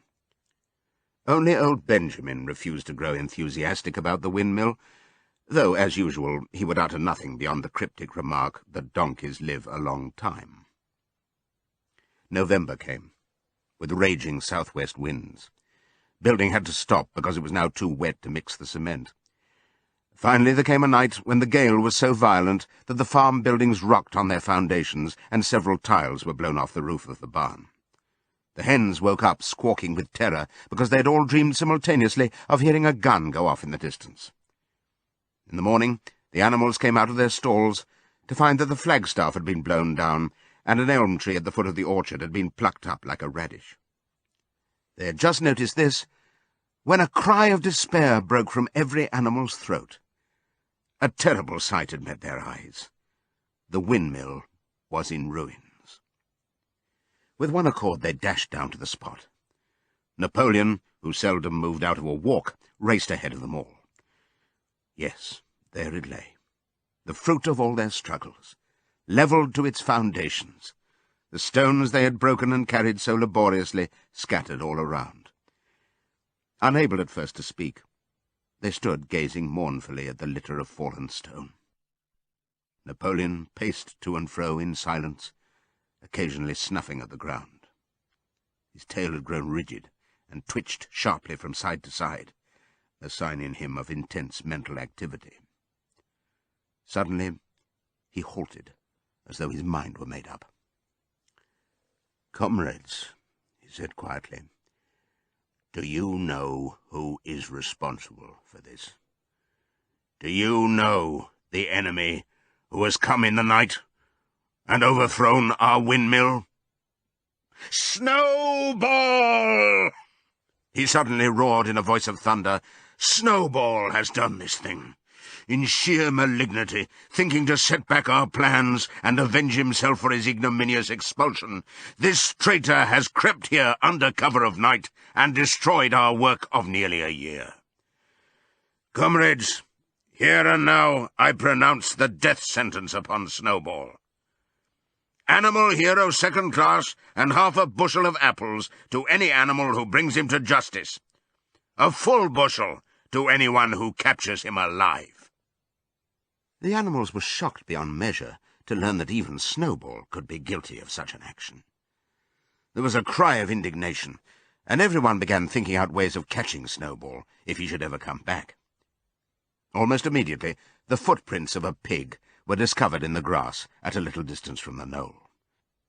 They could only be traced for a few yards, but appeared to lead to a hole in the hedge. Napoleon snuffed deeply at them and pronounced them to be Snowball's. He gave it as his opinion that Snowball had probably come from the direction of Foxwood Farm. "No more delays, comrades," cried Napoleon when the footprints had been examined. "There is work to be done. This very morning we begin rebuilding the windmill, and we will build all through the winter, rain or shine. We will teach this miserable traitor that he cannot undo our work so easily. Remember, comrades, there must be no alteration in our plans. They shall be carried out to the day. Forward, comrades! Long live the windmill! Long live Animal Farm!" It was a bitter winter. The stormy weather was followed by sleet and snow, and then by a hard frost which did not break till well into February. The animals carried on as best they could with the rebuilding of the windmill, well knowing that the outside world was watching them, and that the envious human beings would rejoice and triumph if the mill were not finished on time. Out of spite, the human beings pretended not to believe that it was Snowball who had destroyed the windmill. They said that it had fallen down because the walls were too thin. The animals knew that this was not the case. Still, it had been decided to build the walls 3 feet thick this time, instead of 18 inches as before, which meant collecting much larger quantities of stone. For a long time, the quarry was full of snowdrifts, and nothing could be done. Some progress was made in the dry, frosty weather that followed, but it was cruel work, and the animals could not feel so hopeful about it as they had felt before. They were always cold, and usually hungry as well. Only Boxer and Clover never lost heart. Squealer made excellent speeches on the joy of service and the dignity of labour, but the other animals found more inspiration in Boxer's strength, and his never-failing cry of, "I will work harder." In January, food fell short. The corn ration was drastically reduced, and it was announced that an extra potato ration would be issued to make up for it.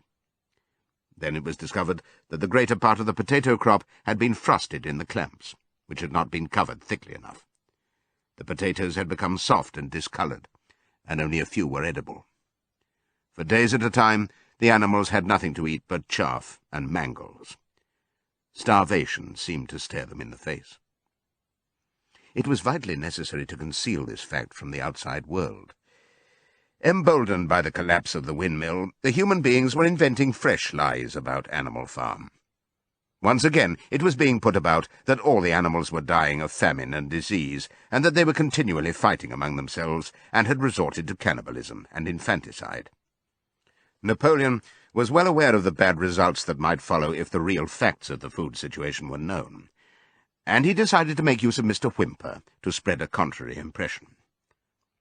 Hitherto, the animals had had little or no contact with Whymper on his weekly visits. Now, however, a few selected animals, mostly sheep, were instructed to remark casually in his hearing that rations had been increased. In addition, Napoleon ordered the almost empty bins in the store shed to be filled nearly to the brim with sand, which was then covered up with what remained of the grain and meal. On some suitable pretext, Whymper was led through the store shed and allowed to catch a glimpse of the bins. He was deceived, and continued to report to the outside world that there was no food shortage on Animal Farm. Nevertheless, towards the end of January, it became obvious that it would be necessary to procure some more grain from somewhere. In these days, Napoleon rarely appeared in public, but spent all his time in the farmhouse, which was guarded at each door by fierce-looking dogs. When he did emerge, it was in a ceremonial manner, with an escort of 6 dogs, who closely surrounded him and growled if anyone came too near. Frequently he did not even appear on Sunday mornings, but issued his orders through one of the other pigs, usually Squealer. One Sunday morning, Squealer announced that the hens, who had just come in to lay again, must surrender their eggs. Napoleon had accepted, through Whymper, a contract for 400 eggs a week. The price of these would pay for enough grain and meal to keep the farm going till summer came on and conditions were easier. When the hens heard this, they raised a terrible outcry. They had been warned earlier that this sacrifice might be necessary, but had not believed that it would really happen. They were just getting their clutches ready for the spring sitting, and they protested that to take the eggs away now was murder. For the first time since the expulsion of Jones, there was something resembling a rebellion. Led by 3 young black Minorca pullets, the hens made a determined effort to thwart Napoleon's wishes.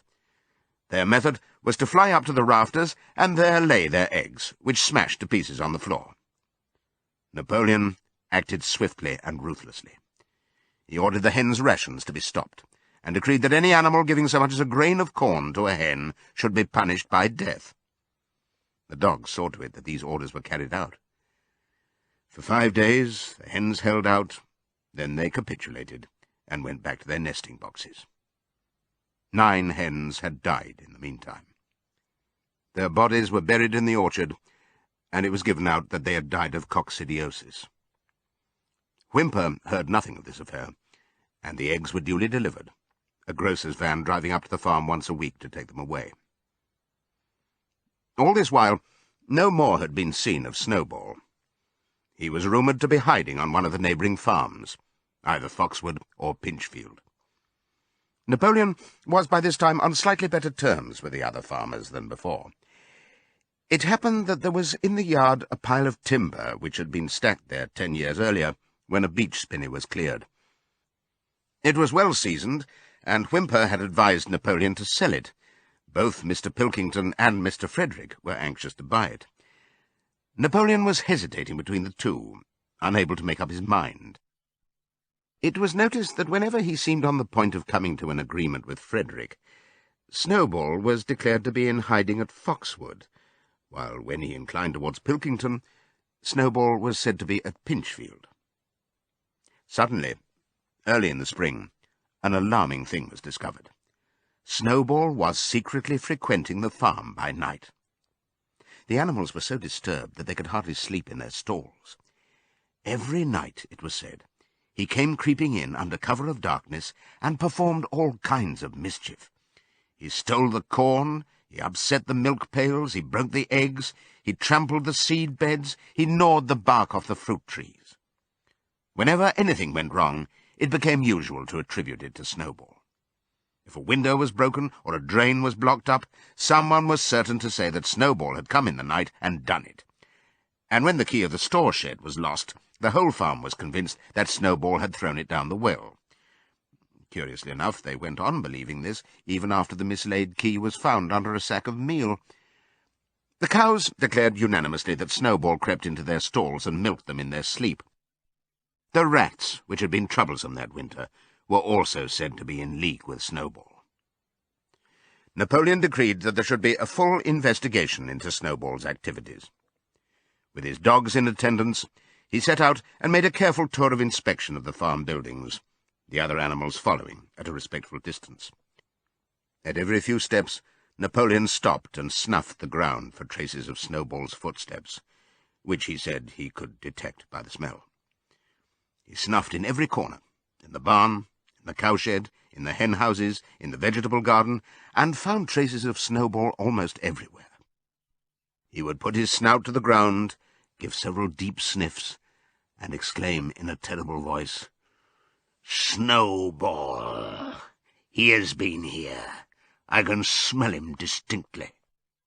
And at the word Snowball, all the dogs let out blood-curdling growls and showed their side teeth. The animals were thoroughly frightened. It seemed to them as though Snowball were some kind of invisible influence, pervading the air about them and menacing them with all kinds of dangers. In the evening, Squealer called them together, and with an alarmed expression on his face, told them that he had some serious news to report. "Comrades," cried Squealer, making little nervous skips, "a most terrible thing has been discovered. Snowball has sold himself to Frederick of Pinchfield Farm, who is even now plotting to attack us and take our farm away from us. Snowball is to act as his guide when the attack begins. But there is worse than that. We had thought that Snowball's rebellion was caused simply by his vanity and ambition, but we were wrong, comrades. Do you know what the real reason was? Snowball was in league with Jones from the very start. He was Jones's secret agent all the time. It has all been proved by documents which he left behind him and which we have only just discovered. To my mind, this explains a great deal, comrades. Did we not see for ourselves how he attempted, fortunately without success, to get us defeated and destroyed at the Battle of the Cowshed? The animals were stupefied. This was a wickedness far outdoing Snowball's destruction of the windmill. But it was some minutes before they could fully take it in. They all remembered, or thought they remembered, how they had seen Snowball charging ahead of them at the Battle of the Cowshed, how he had rallied and encouraged them at every turn, and how he had not paused for an instant even when the pellets from Jones's gun had wounded his back. At first it was a little difficult to see how this fitted in with his being on Jones's side. Even Boxer, who seldom asked questions, was puzzled. He lay down, tucked his four hoofs beneath him, shut his eyes, and with a hard effort managed to formulate his thoughts. "I do not believe that," he said. "Snowball fought bravely at the Battle of the Cowshed. I saw him myself. Did we not give him Animal Hero First Class immediately afterwards?" "That was our mistake, comrade, for we know now, it is all written down in the secret documents that we have found, that in reality he was trying to lure us to our doom." "But he was wounded," said Boxer. "We all saw him, running with blood." "That was part of the arrangement," cried Squealer. "Jones's shot only grazed him. I could show you this in his own writing, if you were able to read it. The plot was for Snowball, at the critical moment, to give the signal for flight and leave the field to the enemy, and he very nearly succeeded. I will even say, comrades, he would have succeeded if it had not been for our heroic leader, Comrade Napoleon. Do you not remember how, just at the moment when Jones and his men had got inside the yard, Snowball suddenly turned and fled, and many animals followed him? And do you not remember, too, that it was just at that moment, when panic was spreading and all seemed lost, that Comrade Napoleon sprang forward with a cry of death to humanity and sank his teeth in Jones's leg? Surely you remember that, comrades," exclaimed Squealer, frisking from side to side. Now, when Squealer described the scene so graphically, it seemed to the animals that they did remember it. At any rate, they remembered that at the critical moment of the battle Snowball had turned to flee, but Boxer was still a little uneasy. "I do not believe that Snowball was a traitor at the beginning," he said finally. "What he's done since is different. But I believe that at the Battle of the Cowshed he was a good comrade." "Our leader, Comrade Napoleon," announced Squealer, speaking very slowly and firmly, "has stated categorically, comrade, that Snowball was Jones's agent from the very beginning. Yes, and from long before the rebellion was ever thought of." "Ah, that is different," said Boxer. "If Comrade Napoleon says it, it must be right." "That is the true spirit, comrade," cried Squealer. But it was noticed that he cast a very ugly look at Boxer with his little twinkling eyes. He turned to go, then paused and added impressively, "I warn every animal on this farm to keep his eyes very wide open, for we have reason to think that some of Snowball's secret agents are lurking among us at this moment." 4 days later, in the late afternoon, Napoleon ordered all the animals to assemble in the yard. When they were all gathered together, Napoleon emerged from the farmhouse, wearing both his medals, for he had recently awarded himself Animal Hero First Class and Animal Hero Second Class, with his 9 huge dogs frisking around him and uttering growls that sent shivers down all the animals' spines. They all cowered silently in their places, seeming to know in advance that some terrible thing was about to happen. Napoleon stood sternly surveying his audience. Then he uttered a high-pitched whimper. Immediately the dogs bounded forward, seized 4 of the pigs by the ear, and dragged them, squealing with pain and terror, to Napoleon's feet. The pigs' ears were bleeding, the dogs had tasted blood, and for a few moments they appeared to go quite mad. To the amazement of everybody, 3 of them flung themselves upon Boxer. Boxer saw them coming, and put out his great hoof, caught a dog in mid-air, and pinned him to the ground. The dog shrieked for mercy, and the other 2 fled with their tails between their legs. Boxer looked at Napoleon to know whether he should crush the dog to death or let it go.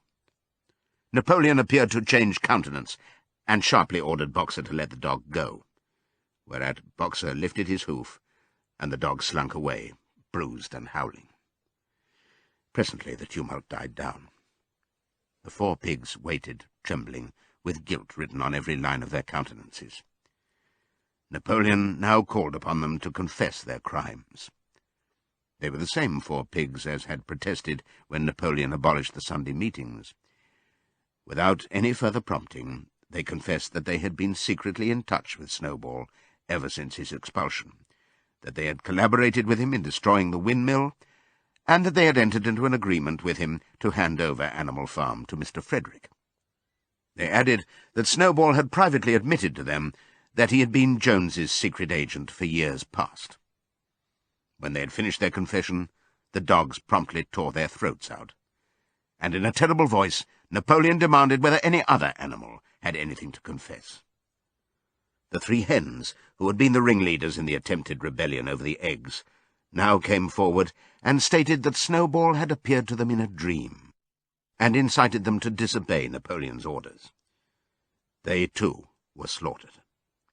Then a goose came forward, and confessed to having secreted 6 ears of corn during the last year's harvest, and eaten them in the night. Then a sheep confessed to having urinated in the drinking pool, urged to do this, so she said, by Snowball, and 2 other sheep confessed to having murdered an old ram, an especially devoted follower of Napoleon, by chasing him round and round a bonfire when he was suffering from a cough. They were all slain on the spot.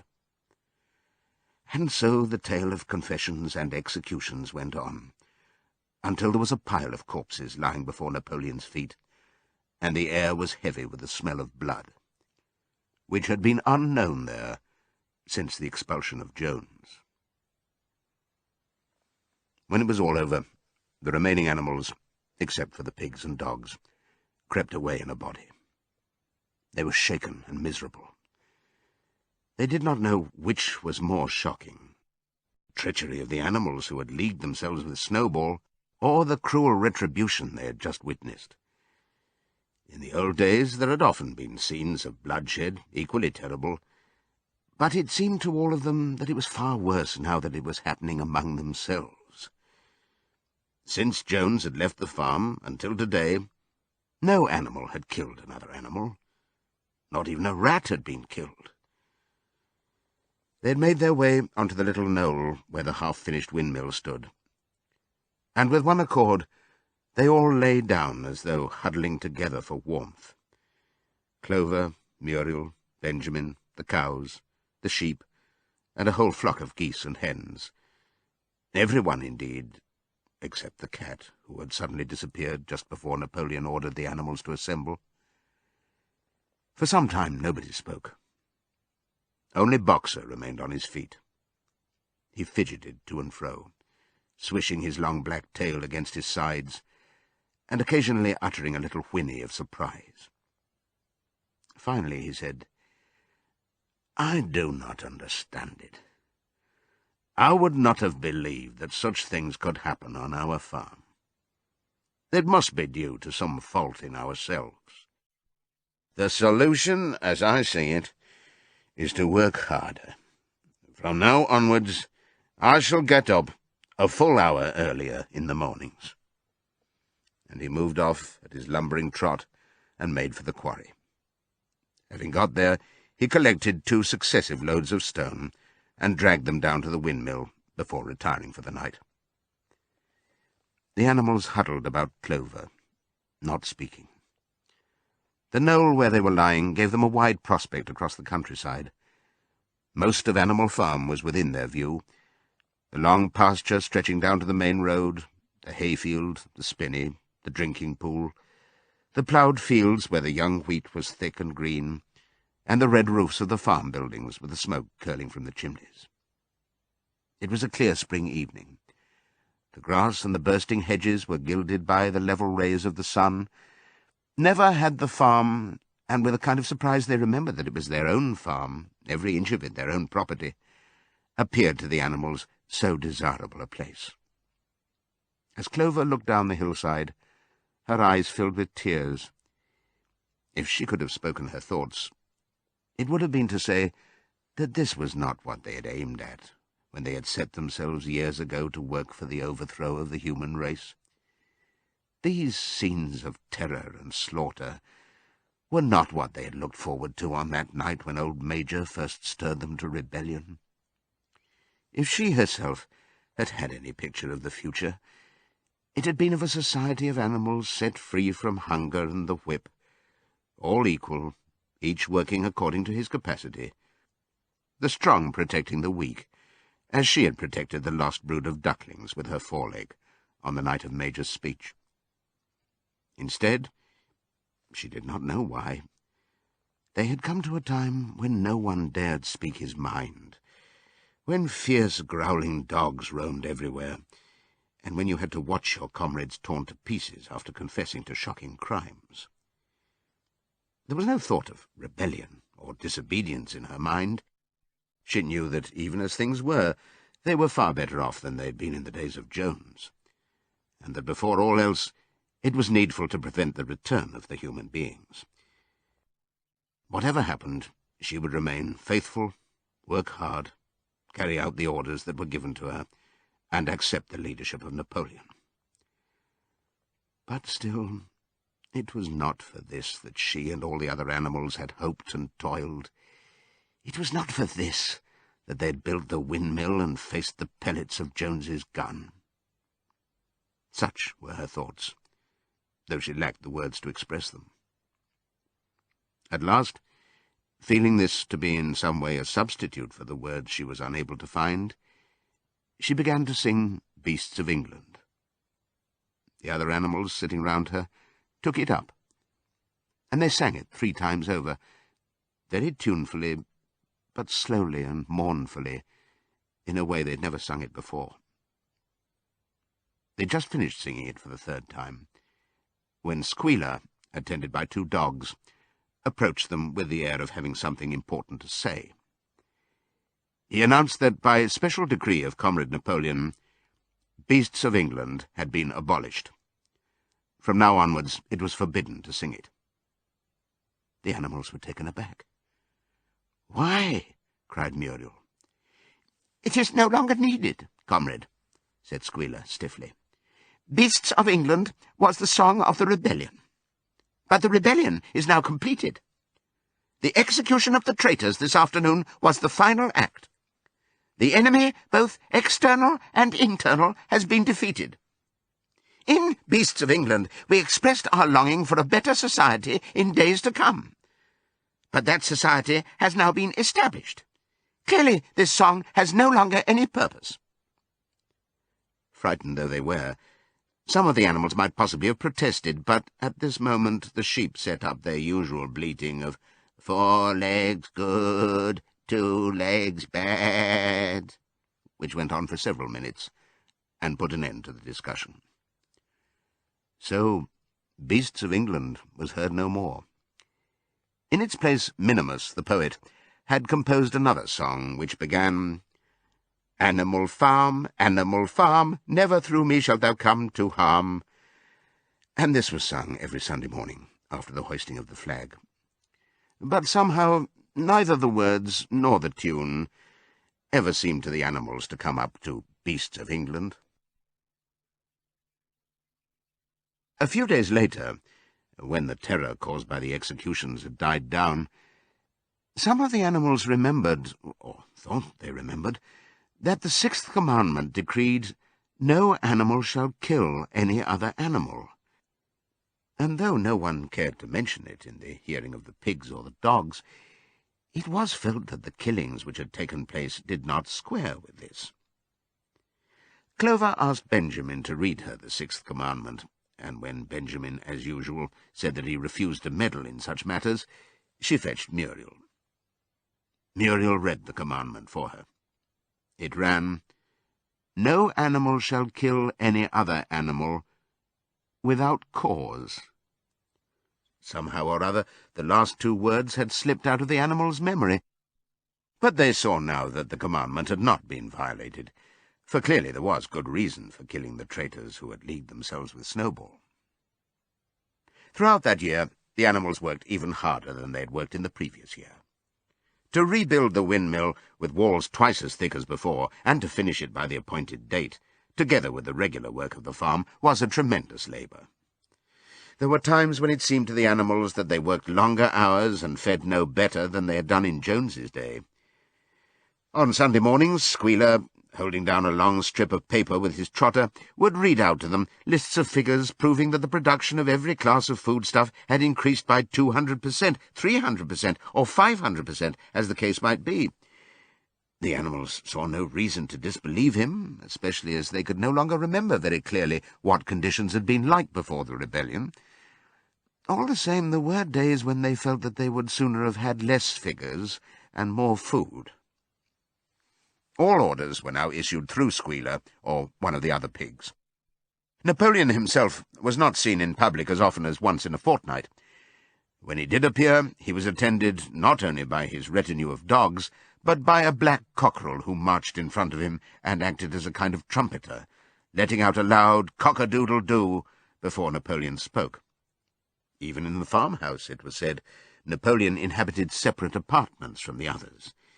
He took his meals alone, with 2 dogs to wait upon him, and always ate from the Crown Derby dinner service which had been in the glass cupboard in the drawing-room. It was also announced that the gun would be fired every year on Napoleon's birthday, as well as on the other 2 anniversaries. Napoleon was now never spoken of simply as Napoleon. He was always referred to in formal style as our leader, Comrade Napoleon, and the pigs liked to invent for him such titles as Father of all animals, Terror of mankind, Protector of the sheepfold, Duckling's friend, and the like. In his speeches, Squealer would talk with the tears rolling down his cheeks, of Napoleon's wisdom, the goodness of his heart, and the deep love he bore to all animals everywhere, even and especially the unhappy animals who still lived in ignorance and slavery on other farms. It had become usual to give Napoleon the credit for every successful achievement and every stroke of good fortune. You would often hear one hen remark to another, "Under the guidance of our leader, Comrade Napoleon, I have laid 5 eggs in 6 days." Or 2 cows, enjoying a drink at the pool, would exclaim, "Thanks to the leadership of Comrade Napoleon, how excellent this water tastes." The general feeling on the farm was expressed in a poem entitled Comrade Napoleon, which was composed by Minimus, and which ran as follows. Friend of the fatherless, fountain of happiness, Lord of the swill bucket, oh, how my soul is on fire when I gaze at thy calm and commanding eye, like the sun in the sky, Comrade Napoleon. Thou art the giver of all that thy creatures love, full belly twice a day, clean straw to roll upon. Every beast, great or small, sleeps at peace in his stall. Thou watchest over all, Comrade Napoleon. Had I a sucking pig, ere he had grown as big, even as a pint bottle or as a rolling pin, he should have learned to be faithful and true to thee. Yes, his first squeak should be, Comrade Napoleon. Napoleon approved of this poem, and caused it to be inscribed on the wall of the big barn at the opposite end from the 7 Commandments. It was surmounted by a portrait of Napoleon, in profile, executed by Squealer in white paint. Meanwhile, through the agency of Whymper, Napoleon was engaged in complicated negotiations with Frederick and Pilkington. The pile of timber was still unsold. Of the 2, Frederick was the more anxious to get hold of it, but he would not offer a reasonable price. At the same time, there were renewed rumours that Frederick and his men were plotting to attack Animal Farm and to destroy the windmill, the building of which had aroused furious jealousy in him. Snowball was known to be still skulking on Pinchfield Farm. In the middle of the summer, the animals were alarmed to hear that 3 hens had come forward and confessed that, inspired by Snowball, they had entered into a plot to murder Napoleon. They were executed immediately, and fresh precautions for Napoleon's safety were taken. 4 dogs guarded his bed at night, 1 at each corner, and a young pig named Pink-Eye was given the task of tasting all his food before he ate it, lest it should be poisoned. At about the same time, it was given out that Napoleon had arranged to sell the pile of timber to Mr. Pilkington. He was also going to enter into a regular agreement for the exchange of certain products between Animal Farm and Foxwood. The relations between Napoleon and Pilkington, though they were only conducted through Whymper, were now almost friendly. The animals distrusted Pilkington as a human being, but greatly preferred him to Frederick, whom they both feared and hated. As the summer wore on, and the windmill neared completion, the rumours of an impending treacherous attack grew stronger and stronger. Frederick, it was said, intended to bring against them 20 men, all armed with guns, and he had already bribed the magistrates and police, so that if he could once get hold of the title deeds of Animal Farm, they would ask no questions. Moreover, terrible stories were leaking out from Pinchfield about the cruelties that Frederick practised upon his animals. He had flogged an old horse to death, he starved his cows, he'd killed a dog by throwing it into the furnace. He amused himself in the evenings by making cocks fight with splinters of razor-blade tied to their spurs. The animals' blood boiled with rage when they heard of these things being done to their comrades, and sometimes they clamoured to be allowed to go out in a body and attack Pinchfield Farm, drive out the humans, and set the animals free. But Squealer counselled them to avoid rash actions and trust in Comrade Napoleon's strategy. Nevertheless, feeling against Frederick continued to run high. One Sunday morning, Napoleon appeared in the barn and explained that he had never at any time contemplated selling the pile of timber to Frederick. He considered it beneath his dignity, he said, to have dealings with scoundrels of that description. The pigeons, who were still sent out to spread tidings of the rebellion, were forbidden to set foot anywhere on Foxwood, and were also ordered to drop their former slogan of death to humanity in favour of death to Frederick. In the late summer, yet another of Snowball's machinations was laid bare. The wheat crop was full of weeds, and it was discovered that on one of his nocturnal visits Snowball had mixed weed seeds with the seed corn. A gander, who had been privy to the plot, had confessed his guilt to Squealer, and immediately committed suicide by swallowing deadly nightshade berries. The animals now also learned that Snowball had never, as many of them had believed hitherto, received the Order of Animal Hero First Class. This was merely a legend, which had been spread some time after the Battle of the Cowshed by Snowball himself. So far from being decorated, he had been censured for showing cowardice in the battle. Once again, some of the animals heard this with a certain bewilderment, but Squealer was soon able to convince them that their memories had been at fault. Side 3. In the autumn, by a tremendous exhausting effort, for the harvest had to be gathered at almost the same time, the windmill was finished. The machinery had still to be installed, and Whymper was negotiating the purchase of it, but the structure was completed. In the teeth of every difficulty, in spite of inexperience, of primitive implements, of bad luck, and of Snowball's treachery, the work had been finished punctually to the very day. Tired out but proud, the animals walked round and round their masterpiece, which appeared even more beautiful in their eyes than when it had been built the first time. Moreover, the walls were twice as thick as before. Nothing short of explosives would lay them low this time. And when they thought of how they had laboured, what discouragements they had overcome, and the enormous difference that would be made in their lives when the sails were turning and the dynamos running, when they thought of all this, their tiredness forsook them, and they gambolled round and round the windmill, uttering cries of triumph. Napoleon himself, attended by his dogs and his cockerel, came down to inspect the completed work. He personally congratulated the animals on their achievement, and announced that the mill would be named Napoleon Mill. 2 days later, the animals were called together for a special meeting in the barn.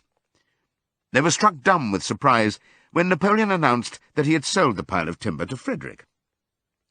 Tomorrow Frederick's wagons would arrive and begin carting it away. Throughout the whole period of his seeming friendship with Pilkington, Napoleon had really been in secret agreement with Frederick. All relations with Foxwood had been broken off. Insulting messages had been sent to Pilkington. The pigeons had been told to avoid Pinchfield Farm and to alter their slogan from "Death to Frederick" to "Death to Pilkington." At the same time, Napoleon assured the animals that the stories of an impending attack on Animal Farm were completely untrue, and that the tales about Frederick's cruelty to his own animals had been greatly exaggerated. All these rumours had probably originated with Snowball and his agents. It now appeared that Snowball was not, after all, hiding on Pinchfield Farm, and in fact had never been there in his life. He was living in considerable luxury, so it was said, at Foxwood, and had in reality been a pensioner of Pilkington for years past. The pigs were in ecstasies over Napoleon's cunning. By seeming to be friendly with Pilkington, he had forced Frederick to raise his price by £12.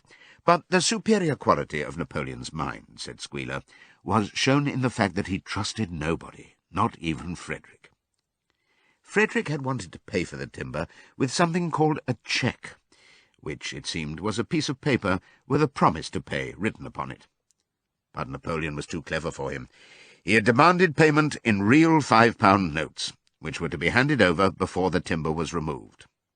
Already Frederick had paid up, and the sum he had paid was just enough to buy the machinery for the windmill. Meanwhile the timber was being carted away at high speed. When it was all gone, another special meeting was held in the barn for the animals to inspect Frederick's banknotes. Smiling beatifically, and wearing both his decorations, Napoleon reposed on a bed of straw on the platform, with the money at his side, neatly piled on a china dish from the farmhouse kitchen. The animals filed slowly past, and each gazed his fill. And Boxer put out his nose to sniff at the banknotes, and the flimsy white things stirred and rustled in his breath. 3 days later there was a terrible hullabaloo. Whymper, his face deadly pale, came racing up the path on his bicycle, flung it down in the yard, and rushed straight into the farmhouse. The next moment a choking roar of rage sounded from Napoleon's apartments. The news of what had happened spread round the farm like wildfire. The banknotes were forgeries. Frederick had got the timber for nothing.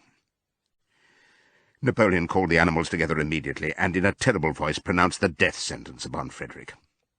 When captured, he said, Frederick should be boiled alive. At the same time he warned them that after this treacherous deed the worst was to be expected. Frederick and his men might make their long-expected attack at any moment. Sentinels were placed at all the approaches to the farm. In addition, 4 pigeons were sent to Foxwood with a conciliatory message, which it was hoped might re-establish good relations with Pilkington. The very next morning the attack came. The animals were at breakfast when the lookouts came racing in with the news that Frederick and his followers had already come through the 5-barred gate. Boldly enough the animals sallied forth to meet them, but this time they did not have the easy victory that they had had in the Battle of the Cowshed.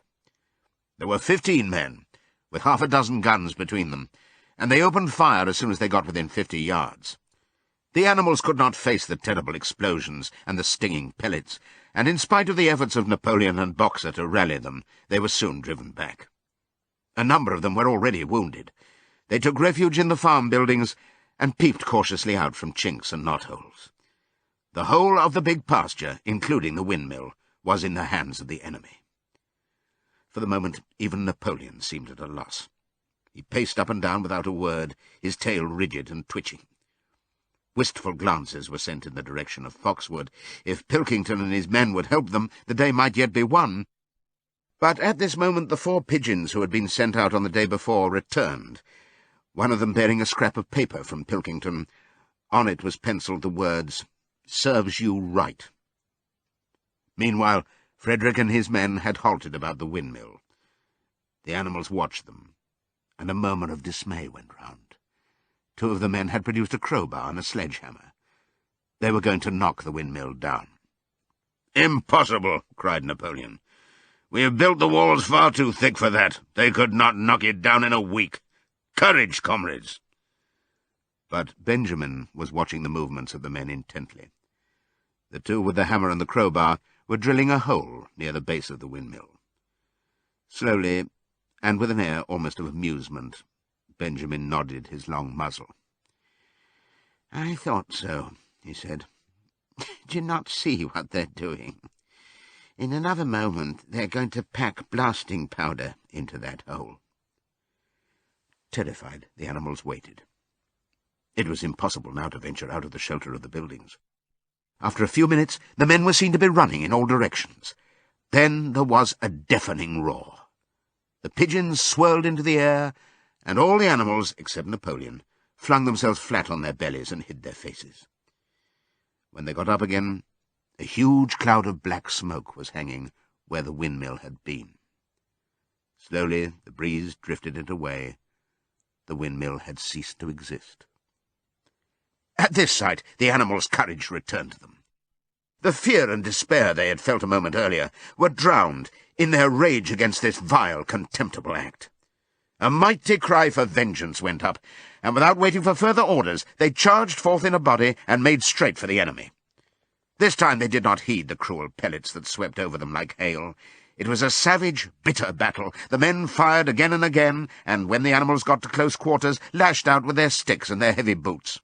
A cow, 3 sheep, and 2 geese were killed, and nearly everyone was wounded. Even Napoleon, who was directing operations from the rear, had the tip of his tail chipped by a pellet, but the men did not go unscathed either. 3 of them had their heads broken by blows from Boxer's hoofs, another was gored in the belly by a cow's horn, another had his trousers nearly torn off by Jessie and Bluebell. And when the 9 dogs of Napoleon's own bodyguard, whom he had instructed to make a detour under cover of the hedge, suddenly appeared on the men's flank, baying ferociously, panic overtook them. They saw that they were in danger of being surrounded. Frederick shouted to his men to get out while the going was good, and the next moment the cowardly enemy was running for dear life. The animals chased them right down to the bottom of the field and got in some last kicks at them as they forced their way through the thorn hedge. They had won, but they were weary and bleeding. Slowly they began to limp back towards the farm. The sight of their dead comrades stretched upon the grass moved some of them to tears. And for a little while they halted in sorrowful silence at the place where the windmill had once stood. Yes, it was gone. Almost the last trace of their labour was gone. Even the foundations were partially destroyed, and in rebuilding it they could not this time, as before, make use of the fallen stones. This time the stones had vanished too. The force of the explosion had flung them to distances of hundreds of yards. It was as though the windmill had never been. As they approached the farm, Squealer, who had unaccountably been absent during the fighting, came skipping towards them, whisking his tail and beaming with satisfaction. And the animals heard, from the direction of the farm buildings, the solemn booming of a gun. "What is that gun firing for?" said Boxer. "To celebrate our victory," cried Squealer. "What victory?" said Boxer. His knees were bleeding, he had lost a shoe and split his hoof, and a dozen pellets had lodged themselves in his hind leg. "What victory, comrade? Have we not driven the enemy off our soil, the sacred soil of Animal Farm?" "But they have destroyed the windmill, and we'd worked on it for 2 years. "What matter? We will build another windmill. We will build 6 windmills if we feel like it. You do not appreciate, comrade, the mighty thing that we have done. The enemy was in occupation of this very ground that we stand upon, and now, thanks to the leadership of Comrade Napoleon, we have won every inch of it back again." "Then we've won back what we had before," said Boxer. "That is our victory," said Squealer. They limped into the yard. The pellets under the skin of Boxer's leg smarted painfully. He saw ahead of him the heavy labour of rebuilding the windmill from the foundations, and already in imagination he braced himself for the task. But for the first time it occurred to him that he was 11 years old, and that perhaps his great muscles were not quite what they had once been. But when the animals saw the green flag flying, and heard the gun firing again, 7 times it was fired in all, and heard the speech that Napoleon made, congratulating them on their conduct, it did seem to them, after all, that they had won a great victory. The animals slain in the battle were given a solemn funeral. Boxer and Clover pulled the wagon which served as a hearse, and Napoleon himself walked at the head of the procession. 2 whole days were given over to celebrations. There were songs, speeches, and more firing of the gun, and a special gift of an apple was bestowed on every animal, with 2 ounces of corn for each bird, and 3 biscuits for each dog. It was announced that the battle would be called the Battle of the Windmill, and that Napoleon had created a new decoration, the Order of the Green Banner, which he had conferred upon himself. In the general rejoicings, the unfortunate affair of the banknotes was forgotten. It was a few days later than this that the pigs came upon a case of whisky in the cellars of the farmhouse. It had been overlooked at the time when the house was first occupied. That night there came from the farmhouse the sound of loud singing, in which, to everyone's surprise, the strains of Beasts of England were mixed up. At about 9:30, Napoleon, wearing an old bowler hat of Mr. Jones's, was distinctly seen to emerge from the back door, gallop rapidly round the yard, and disappear indoors again. But in the morning a deep silence hung over the farmhouse. Not a pig appeared to be stirring. It was nearly 9 o'clock when Squealer made his appearance, walking slowly and dejectedly, his eyes dull, his tail hanging limply behind him, and with every appearance of being seriously ill. He called the animals together and told them that he had a terrible piece of news to impart. Comrade Napoleon was dying. A cry of lamentation went up. Straw was laid down outside the doors of the farmhouse, and the animals walked on tiptoe. With tears in their eyes, they asked one another what they should do if their leader were taken away from them. A rumour went round that Snowball had, after all, contrived to introduce poison into Napoleon's food. At 11 o'clock, Squealer came out to make another announcement. As his last act upon earth, Comrade Napoleon had pronounced a solemn decree. The drinking of alcohol was to be punished by death. By the evening, however, Napoleon appeared to be somewhat better, and the following morning Squealer was able to tell them that he was well on the way to recovery. By the evening of that day, Napoleon was back at work, and on the next day it was learned that he had instructed Wimber to purchase in Willingdon some booklets on brewing and distilling. A week later, Napoleon gave orders that the small paddock beyond the orchard, which it had previously been intended to set aside as a grazing ground for animals who were past work, was to be ploughed up. It was given out that the pasture was exhausted and needed reseeding, but it soon became known that Napoleon intended to sow it with barley. About this time there occurred a strange incident which hardly anyone was able to understand. One night, at about 12 o'clock, there was a loud crash in the yard, and the animals rushed out of their stalls. It was a moonlit night.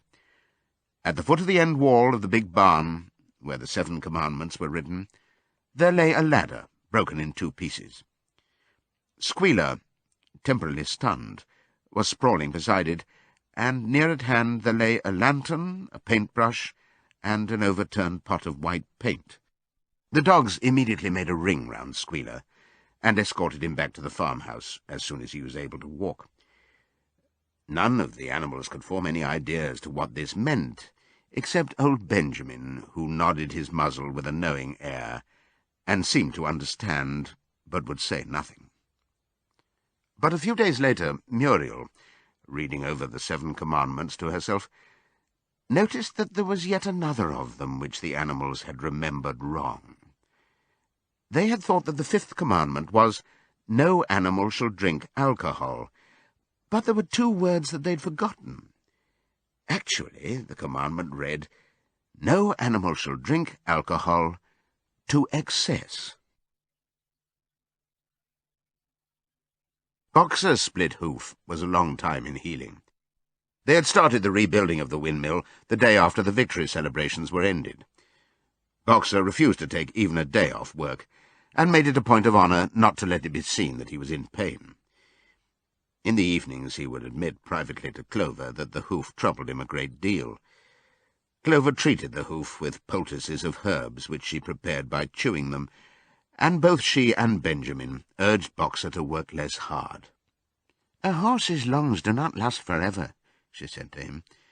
But Boxer would not listen. He had, he said, only one real ambition left, to see the windmill well under way before he reached the age for retirement.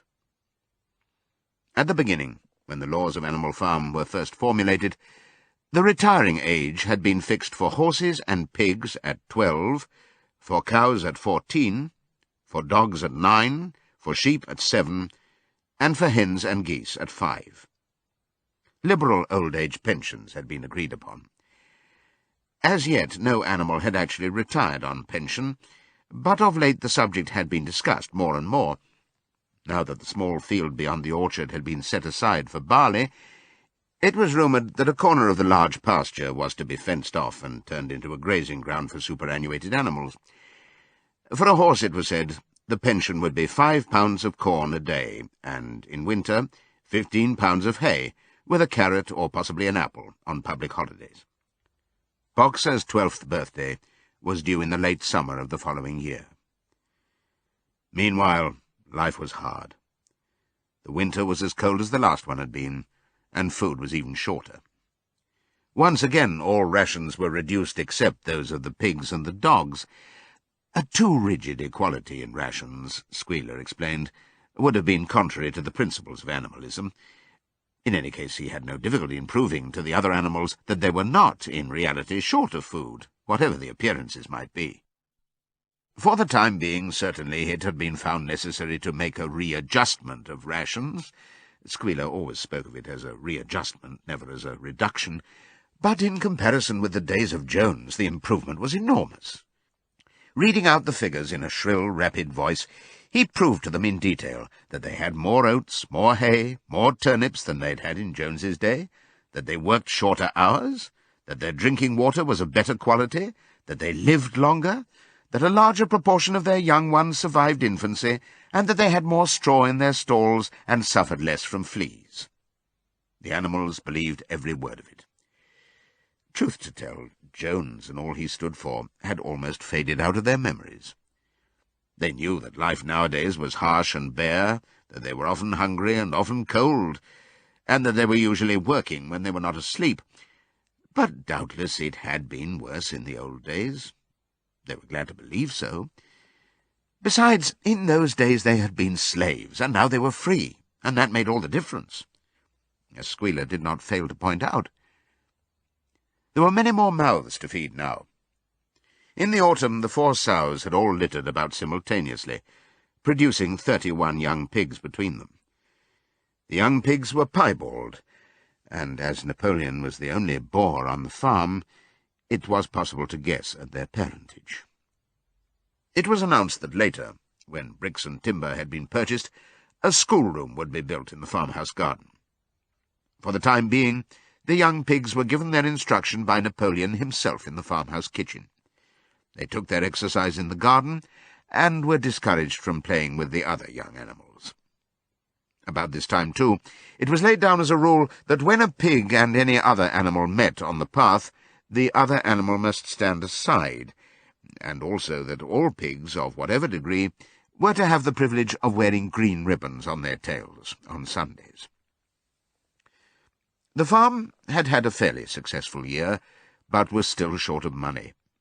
There were the bricks, sand and lime for the schoolroom to be purchased, and it would also be necessary to begin saving up again for the machinery for the windmill. Then there were lamp oil and candles for the house, sugar for Napoleon's own table — he forbade this to the other pigs on the ground that it made them fat — and all the usual replacements such as tools, nails, string, coal, wire, scrap iron, and dog biscuits. A stump of hay and part of the potato crop was sold off, and the contract for eggs was increased to 600 a week, so that year the hens barely hatched enough chicks to keep their numbers at the same level. Rations, reduced in December, were reduced again in February, and lanterns in the stalls were forbidden to save oil. But the pigs seemed comfortable enough, and in fact were putting on weight, if anything. One afternoon in late February, a warm, rich, appetizing scent, such as the animals had never smelt before, wafted itself across the yard from the little brew-house, which had been disused in Jones's time, and which stood beyond the kitchen. Some said it was the smell of cooking barley.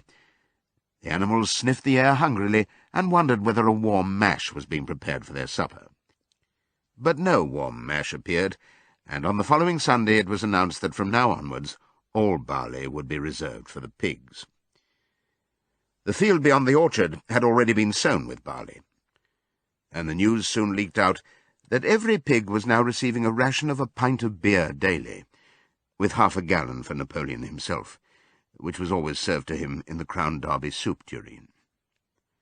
But if there were hardships to be borne, they were partly offset by the fact that life nowadays had a greater dignity than it had had before. There were more songs, more speeches, more processions. Napoleon had commanded that once a week there should be held something called a spontaneous demonstration, the object of which was to celebrate the struggles and triumphs of Animal Farm. At the appointed time, the animals would leave their work and march round the precincts of the farm in military formation, with the pigs leading, then the horses, then the cows, then the sheep, and then the poultry. The dogs flanked the procession, and at the head of all marched Napoleon's black cockerel.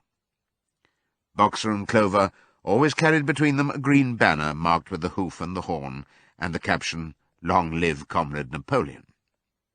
Afterwards there were recitations of poems composed in Napoleon's honour, and a speech by Squealer, giving particulars of the latest increases in the production of foodstuffs. And on occasion a shot was fired from the gun. The sheep were the greatest devotees of the spontaneous demonstrations, and if anyone complained, as a few animals sometimes did when no pigs or dogs were near, that they wasted time and meant a lot of standing about in the cold, the sheep was sure to silence him with a tremendous bleating of 4 legs good, 2 legs bad. But, by and large, the animals enjoyed these celebrations. They found it comforting to be reminded that, after all, they were truly their own masters, and that the work they did was for their own benefit. So that what with the songs, the processions, Squealer's lists of figures, the thunder of the gun, the crowing of the cockerel, and the fluttering of the flag, they were able to forget that their bellies were empty, at least part of the time. In April, Animal Farm was proclaimed a republic, and it became necessary to elect a president. There was only one candidate, Napoleon, who was elected unanimously. On the same day it was given out that fresh documents had been discovered which revealed further details about Snowball's complicity with Jones. It now appeared that Snowball had not, as the animals had previously imagined, merely attempted to lose the battle of the cowshed by means of a stratagem, but had been openly fighting on Jones's side. In fact, it was he who had actually been the leader of the human forces, and had charged into battle with the words "Long live humanity" on his lips. The wounds on Snowball's back, which a few of the animals still remembered to have seen, had been inflicted by Napoleon's teeth. In the middle of the summer, Moses the raven suddenly reappeared on the farm, after an absence of several years. He was quite unchanged, still did no work, and talked in the same strain as ever about Sugar Candy Mountain. He would perch on a stump, flap his black wings, and talk by the hour to anyone who would listen. "Up there, comrades," he would say solemnly, pointing to the sky with his large beak. "Up there, just on the other side of that dark cloud that you can see. There it lies, Sugar Candy Mountain, that happy country where we poor animals shall rest for ever from our labours." He even claimed to have been there on one of his higher flights, and to have seen the everlasting fields of clover and the linseed cake and lump sugar growing on the hedges. Many of the animals believed him. Their lives now, they reasoned, were hungry and laborious. Was it not right and just that a better world should exist somewhere else?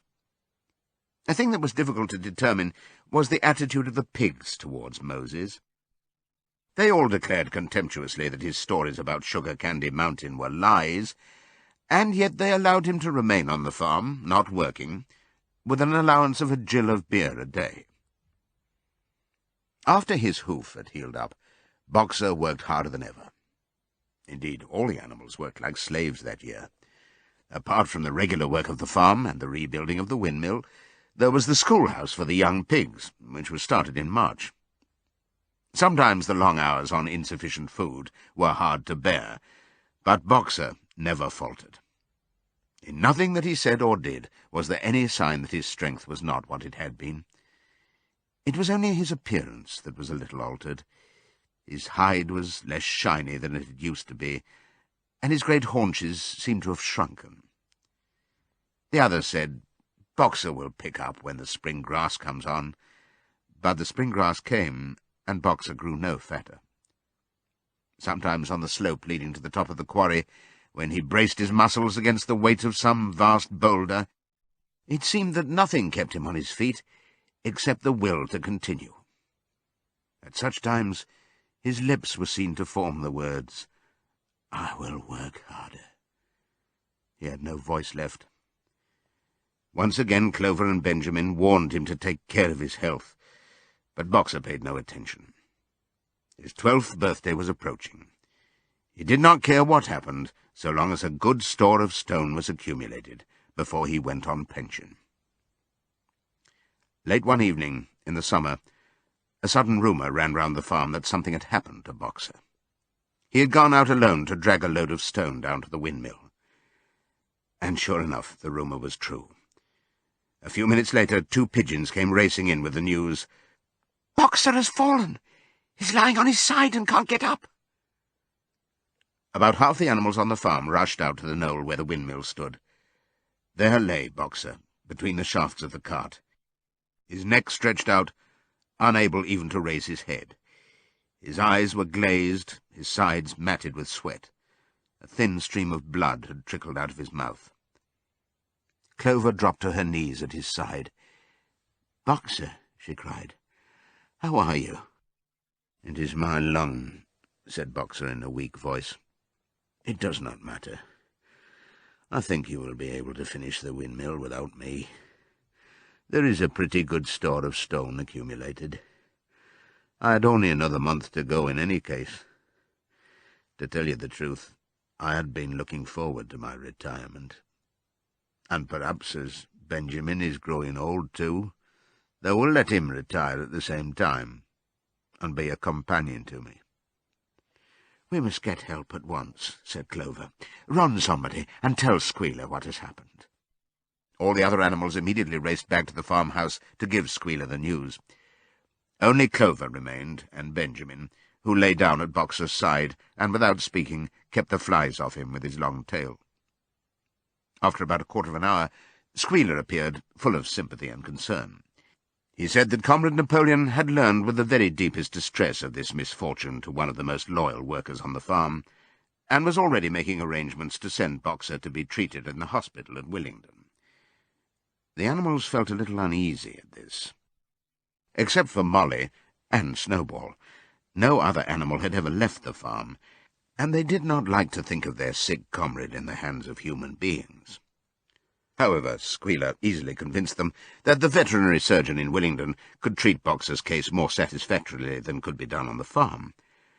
And about half an hour later, when Boxer had somewhat recovered, he was with difficulty got onto his feet, and managed to limp back to his stall, where Clover and Benjamin had prepared a good bed of straw for him. For the next 2 days Boxer remained in his stall. The pigs had sent out a large bottle of pink medicine, which they had found in the medicine chest in the bathroom, and Clover administered it to Boxer twice a day after meals. In the evenings she lay in his stall and talked to him, while Benjamin kept the flies off him. Boxer professed not to be sorry for what had happened. If he made a good recovery, he might expect to live another 3 years, and he looked forward to the peaceful days that he would spend in the corner of the big pasture. It would be the first time that he had had leisure to study and improve his mind. He intended, he said, to devote the rest of his life to learning the remaining 22 letters of the alphabet. However, Benjamin and Clover could only be with Boxer after working hours, and it was in the middle of the day when the van came to take him away. The animals were all at work weeding turnips under the supervision of a pig, when they were astonished to see Benjamin come galloping from the direction of the farm buildings, braying at the top of his voice. It was the first time that they had ever seen Benjamin excited. Indeed, it was the first time that anyone had ever seen him gallop. "Quick, quick!" he shouted. "Come at once! They're taking Boxer away!" Without waiting for orders from the pig, the animals broke off work and raced back to the farm buildings. Sure enough, there in the yard was a large closed van, drawn by 2 horses, with lettering on its side, and a sly-looking man in a low-crowned bowler hat sitting on the driver's seat. And Boxer's stall was empty. The animals crowded round the van. "Goodbye, Boxer," they chorused. "Goodbye." "Fools! Fools!" shouted Benjamin, prancing round them and stamping the earth with his small hoofs. "Fools! Do you not see what is written on the side of that van?" That gave the animals pause, and there was a hush. Muriel began to spell out the words, but Benjamin pushed her aside, and in the midst of a deadly silence he read, "Alfred Simmons, horse slaughterer and glue boiler, Willingdon. Dealer in hides and bone meal. Kennels supplied." "Do you not understand what that means? They are taking Boxer to the knackers." A cry of horror burst from all the animals. At this moment the man on the box whipped up his horses, and the van moved out of the yard at a smart trot. All the animals followed, crying out at the tops of their voices. Clover forced her way to the front. The van began to gather speed. Clover tried to stir her stout limbs to a gallop, and achieved a canter. "Boxer!" she cried. "Boxer! Boxer! Boxer!" And just at this moment, as though he had heard the uproar outside, Boxer's face with a white stripe down his nose appeared at the small window at the back of the van. "Boxer!" cried Clover in a terrible voice. "Boxer, get out! Get out quickly! They are taking you to your death!" All the animals took up the cry of, "Get out, Boxer, get out!" But the van was already gathering speed and drawing away from them. It was uncertain whether Boxer had understood what Clover had said, but a moment later his face disappeared from the window, and there was the sound of a tremendous drumming of hoofs inside the van. He was trying to kick his way out. The time had been when a few kicks from Boxer's hoofs would have smashed the van to matchwood. But alas, his strength had left him, and in a few moments the sound of drumming hoofs grew fainter and died away. In desperation the animals began appealing to the 2 horses which drew the van to stop. "Comrades, comrades," they shouted, "don't take your own brother to his death." But the stupid brutes, too ignorant to realize what was happening, merely set back their ears and quickened their pace. Boxer's face did not reappear at the window. Too late, someone thought of racing ahead and shutting the 5-barred gate, but in another moment the van was through it and rapidly disappearing down the road. Boxer was never seen again. 3 days later it was announced that he had died in the hospital at Willingdon, in spite of receiving every attention a horse could have. Squealer came to announce the news to the others. He had, he said, been present during Boxer's last hours. "It was the most affecting sight I have ever seen," said Squealer, lifting his trotter and wiping away a tear. "I was at his bedside at the very last, and at the end, almost too weak to speak, he whispered in my ear that his sole sorrow was to have passed on before the windmill was finished. 'Forward, comrades,' he whispered. 'Forward in the name of the rebellion. Long live Animal Farm. Long live Comrade Napoleon. Napoleon is always right.' Those were his very last words, comrades." Here Squealer's demeanour suddenly changed. He fell silent for a moment, and his little eyes darted suspicious glances from side to side before he proceeded. It had come to his knowledge, he said, that a foolish and wicked rumour had been circulated at the time of Boxer's removal. Some of the animals had noticed that the van which took Boxer away was marked Horse Slaughterer, and had actually jumped to the conclusion that Boxer was being sent to the knackers. It was almost unbelievable, said Squealer, that any animal could be so stupid. "Surely," he cried indignantly, whisking his tail and skipping from side to side, "surely they knew their beloved leader, Comrade Napoleon, better than that." But the explanation was really very simple. The van had previously been the property of the knacker, and had been bought by the veterinary surgeon, who had not yet painted the old name out.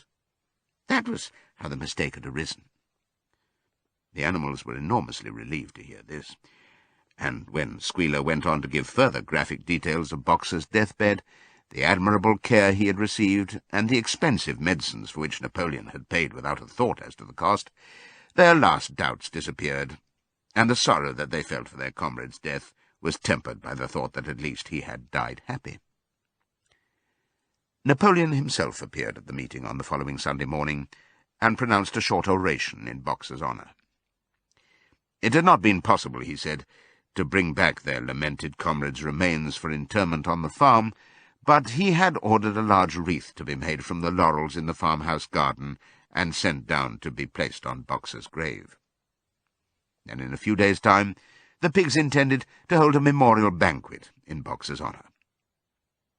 Napoleon ended his speech with a reminder of Boxer's two favourite maxims: "I will work harder," and "Comrade Napoleon is always right." Maxims, he said, which every animal would do well to adopt as his own. On the day appointed for the banquet, a grocer's van drove up from Willingdon and delivered a large wooden crate at the farmhouse.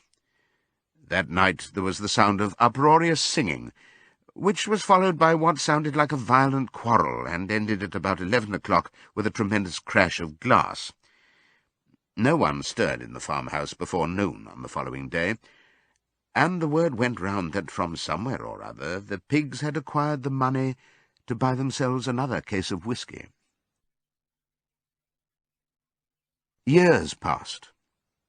The seasons came and went. The short animal lives fled by.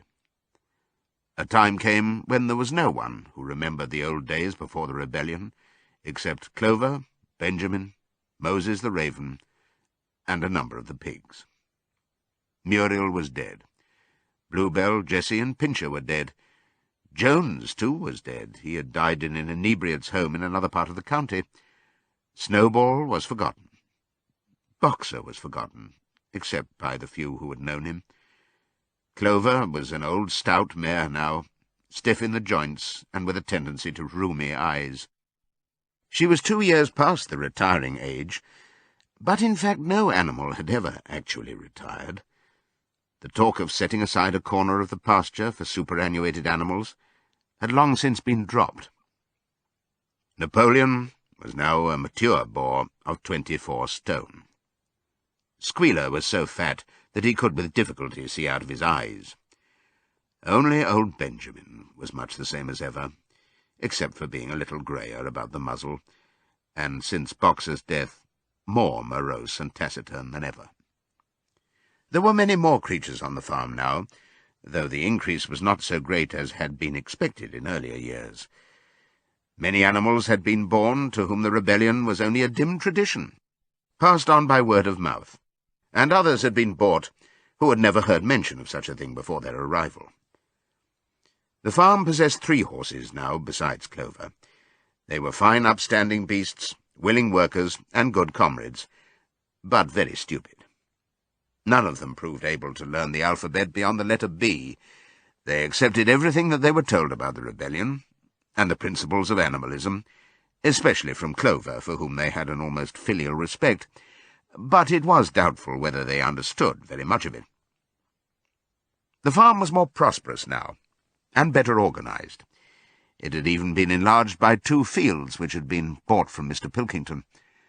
The windmill had been successfully completed at last, and the farm possessed a threshing machine and a hay elevator of its own, and various new buildings had been added to it. Whymper had bought himself a dog-cart. The windmill, however, had not after all been used for generating electrical power. It was used for milling corn, and brought in a handsome money profit. The animals were hard at work building yet another windmill. When that one was finished, so it was said, the dynamos would be installed. But the luxuries of which Snowball had once taught the animals to dream, the stalls with electric light and hot and cold water, and the 3-day week, were no longer talked about. Napoleon had denounced such ideas as contrary to the spirit of animalism. The truest happiness, he said, lay in working hard and living frugally. Somehow it seemed as though the farm had grown richer without making the animals themselves any richer, except, of course, for the pigs and the dogs. Perhaps this was partly because there were so many pigs and so many dogs. It was not that these creatures did not work after their fashion. There was, as Squealer was never tired of explaining, endless work in the supervision and organization of the farm. Much of this work was of a kind that the other animals were too ignorant to understand. For example, Squealer told them that the pigs had to expend enormous labours every day upon mysterious things called files, reports, minutes, and memoranda. These were large sheets of paper which had to be closely covered with writing, and as soon as they were so covered, they were burnt in the furnace. This was of the highest importance for the welfare of the farm, Squealer said. But still, neither pigs nor dogs produced any food by their own labour, and there were very many of them, and their appetites were always good. As for the others, their life, so far as they knew, was as it had always been. They were generally hungry, they slept on straw, they drank from the pool, they laboured in the fields. In winter they were troubled by the cold, and in summer by the flies. Sometimes the older ones among them racked their dim memories and tried to determine whether in the early days of the rebellion, when Jones's expulsion was still recent, things had been better or worse than now. They could not remember. There was nothing with which they could compare their present lives. They had nothing to go upon except Squealer's lists of figures, which invariably demonstrated that everything was getting better and better. The animals found the problem insoluble. In any case, they had little time for speculating on such things now. Only old Benjamin professed to remember every detail of his long life, and to know that things never had been, nor ever could be, much better or much worse. Hunger, hardship, and disappointment being, so he said, the unalterable law of life. And yet the animals never gave up hope. More, they never lost, even for an instant, their sense of honour and privilege in being members of Animal Farm. They were still the only farm in the whole country, in all England, owned and operated by animals. Not one of them, not even the youngest, not even the newcomers who had been brought from farms 10 or 20 miles away, ever ceased to marvel at that. And when they heard the gun booming and saw the green flag fluttering at the masthead, their hearts swelled with imperishable pride, and the talk turned always towards the old heroic days, the expulsion of Jones, the writing of the 7 Commandments, the great battles in which the human invaders had been defeated. None of the old dreams had been abandoned. The Republic of the Animals, which Major had foretold, when the green fields of England should be untrodden by human feet, was still believed in. Some day it was coming. It might not be soon, it might not be within the lifetime of any animal now living, but still it was coming. Even the tune of Beasts of England was perhaps hummed secretly here and there. At any rate, it was a fact that every animal on the farm knew it, though no one would have dared to sing it aloud. It might be that their lives were hard and that not all of their hopes had been fulfilled, but they were conscious that they were not as other animals. If they went hungry, it was not from feeding tyrannical human beings. If they worked hard, at least they worked for themselves. No creature among them went upon 2 legs. No creature called any other creature master. All animals were equal. One day in early summer, Squealer ordered the sheep to follow him, and led them out to a piece of waste ground at the other end of the farm, which had become overgrown with birch saplings. The sheep spent the whole day there, browsing at the leaves under Squealer's supervision. In the evening he returned to the farmhouse himself, but, as it was warm weather, told the sheep to stay where they were. It ended by their remaining there for a whole week, during which time the other animals saw nothing of them. Squealer was with them for the greater part of every day. He was, he said, teaching them to sing a new song, for which privacy was needed. It was just after the sheep had returned, on a pleasant evening when the animals had finished work and were making their way back to the farm buildings, that the terrified neighing of a horse sounded from the yard. Startled, the animals stopped in their tracks. It was Clover's voice. She neighed again, and all the animals broke into a gallop and rushed into the yard. Then they saw what Clover had seen. It was a pig walking on his hind legs. Yes, it was Squealer. A little awkwardly, as though not quite used to supporting his considerable bulk in that position, but with perfect balance, he was strolling across the yard. And a moment later, out from the door of the farmhouse came a long file of pigs, all walking on their hind legs. Some did it better than others. One or two were even a trifle unsteady and looked as though they would have liked the support of a stick, but every one of them made his way right round the yard successfully. And finally there was a tremendous baying of dogs and a shrill crowing from the black cockerel, and out came Napoleon himself, majestically upright, casting haughty glances from side to side, and with his dogs gambolling round him. He carried a whip in his trotter. There was a deadly silence. Amazed, terrified, huddling together, the animals watched the long line of pigs march slowly round the yard. It was as though the world had turned upside down. Then there came a moment when the first shock had worn off, and when, in spite of everything, in spite of the terror of the dogs and of the habit developed through long years of never complaining, never criticizing, no matter what happened, they might have uttered some word of protest. But just at that moment, as though at a signal, all the sheep burst out into a tremendous bleating of, "4 legs good, 2 legs better, 4 legs good, 2 legs better, 4 legs good, 2 legs better." It went on for 5 minutes without stopping, and by the time the sheep had quietened down, the chance to utter any protest had passed, for the pigs had marched back into the farmhouse. Benjamin felt a nose nuzzling at his shoulder. He looked round. It was Clover. Her old eyes looked dimmer than ever. Without saying anything, she tugged gently at his mane and led him round to the end of the big barn, where the 7 commandments were written. For a minute or two they stood gazing at the tarred wall with its white lettering. "My sight is failing," she said finally. "Even when I was young I could not have read what was written there.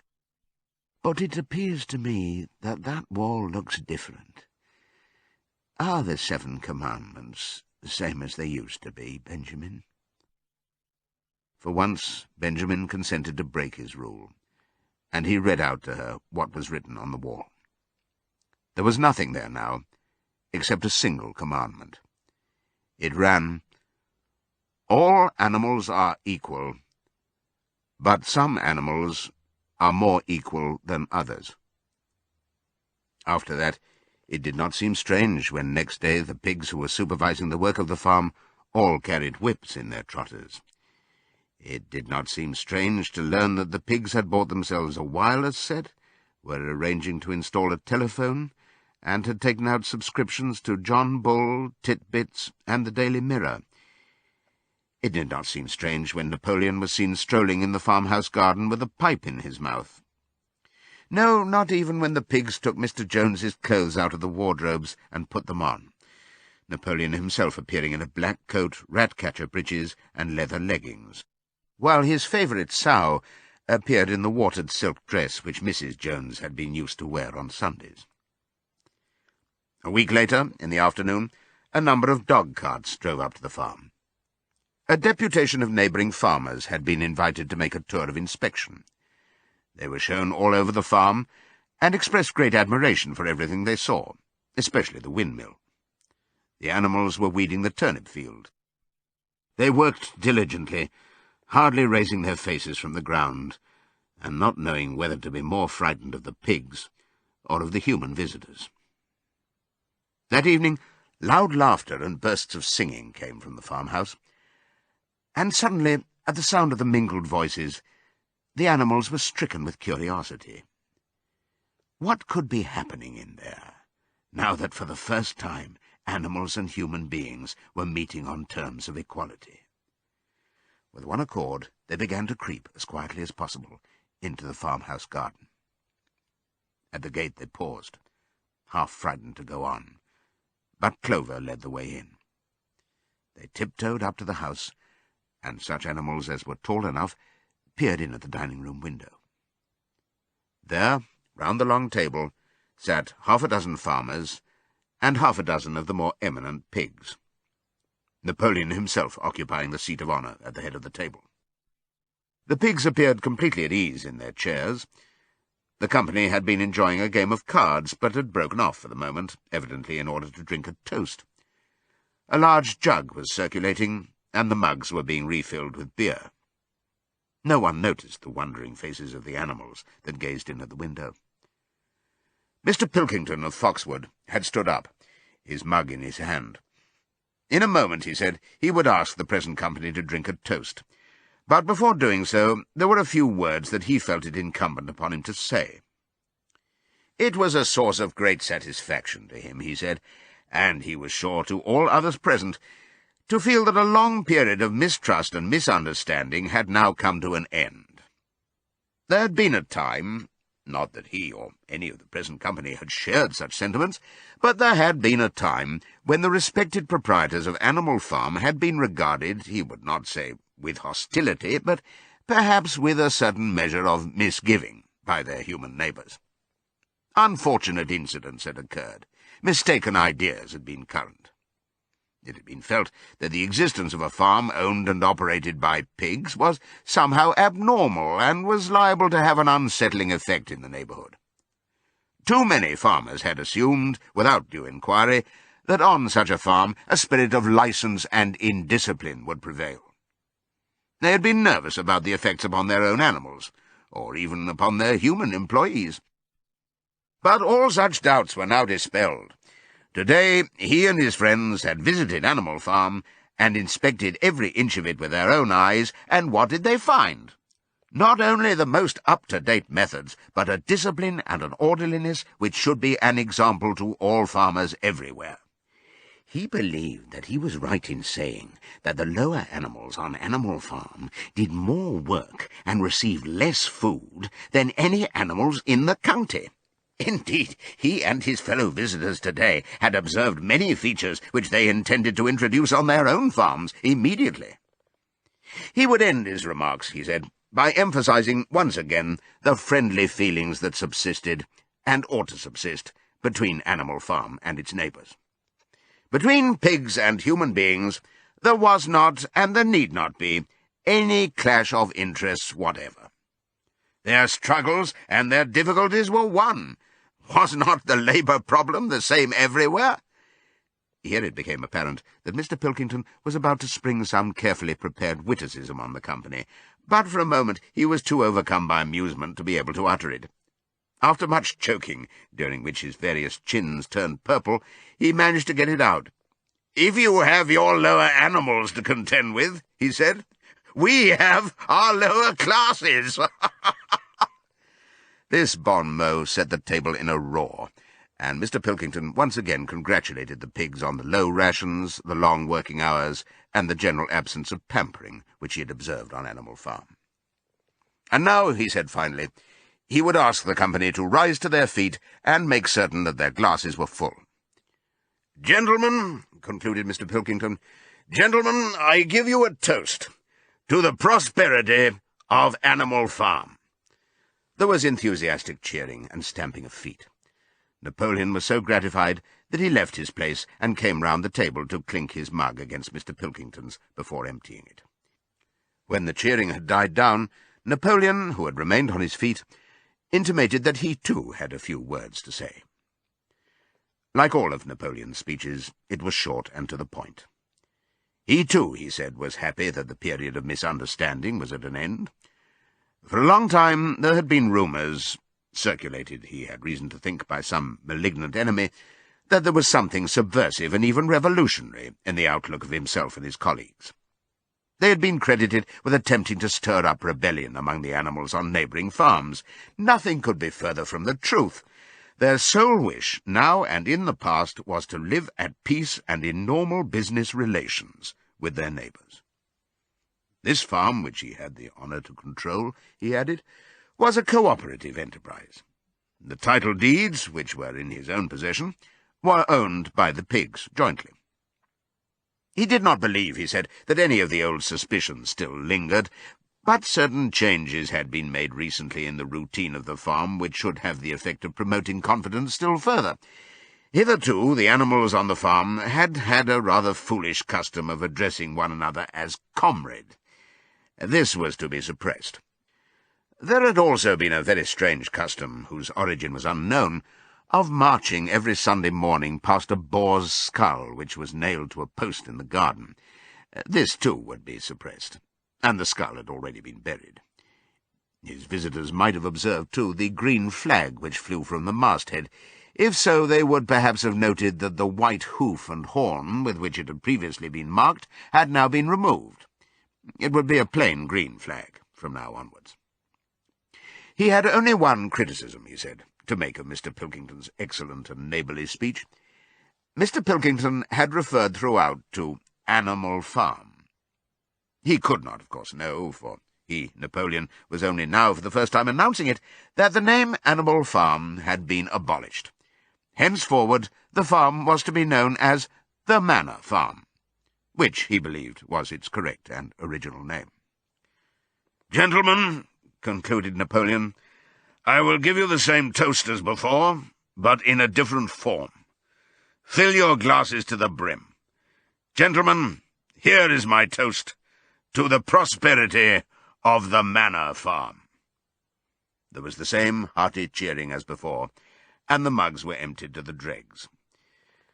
But as the animals outside gazed at the scene, it seemed to them that some strange thing was happening. What was it that had altered in the faces of the pigs? Clover's old dim eyes flitted from one face to another. Some of them had 5 chins, some had 4, some had 3. But what was it that seemed to be melting and changing? Then, the applause having come to an end, the company took up their cards and continued the game that had been interrupted, and the animals crept silently away. But they had not gone 20 yards when they stopped short. An uproar of voices was coming from the farmhouse. They rushed back and looked through the window again. Yes, a violent quarrel was in progress. There were shoutings, bangings on the table, sharp, suspicious glances, furious denials. The source of the trouble appeared to be that Napoleon and Mr. Pilkington had each played an ace of spades simultaneously. 12 voices were shouting in anger, and they were all alike. No question now what had happened to the faces of the pigs. The creatures outside looked from pig to man, and from man to pig, and from pig to man again. But already it was impossible to say which was which.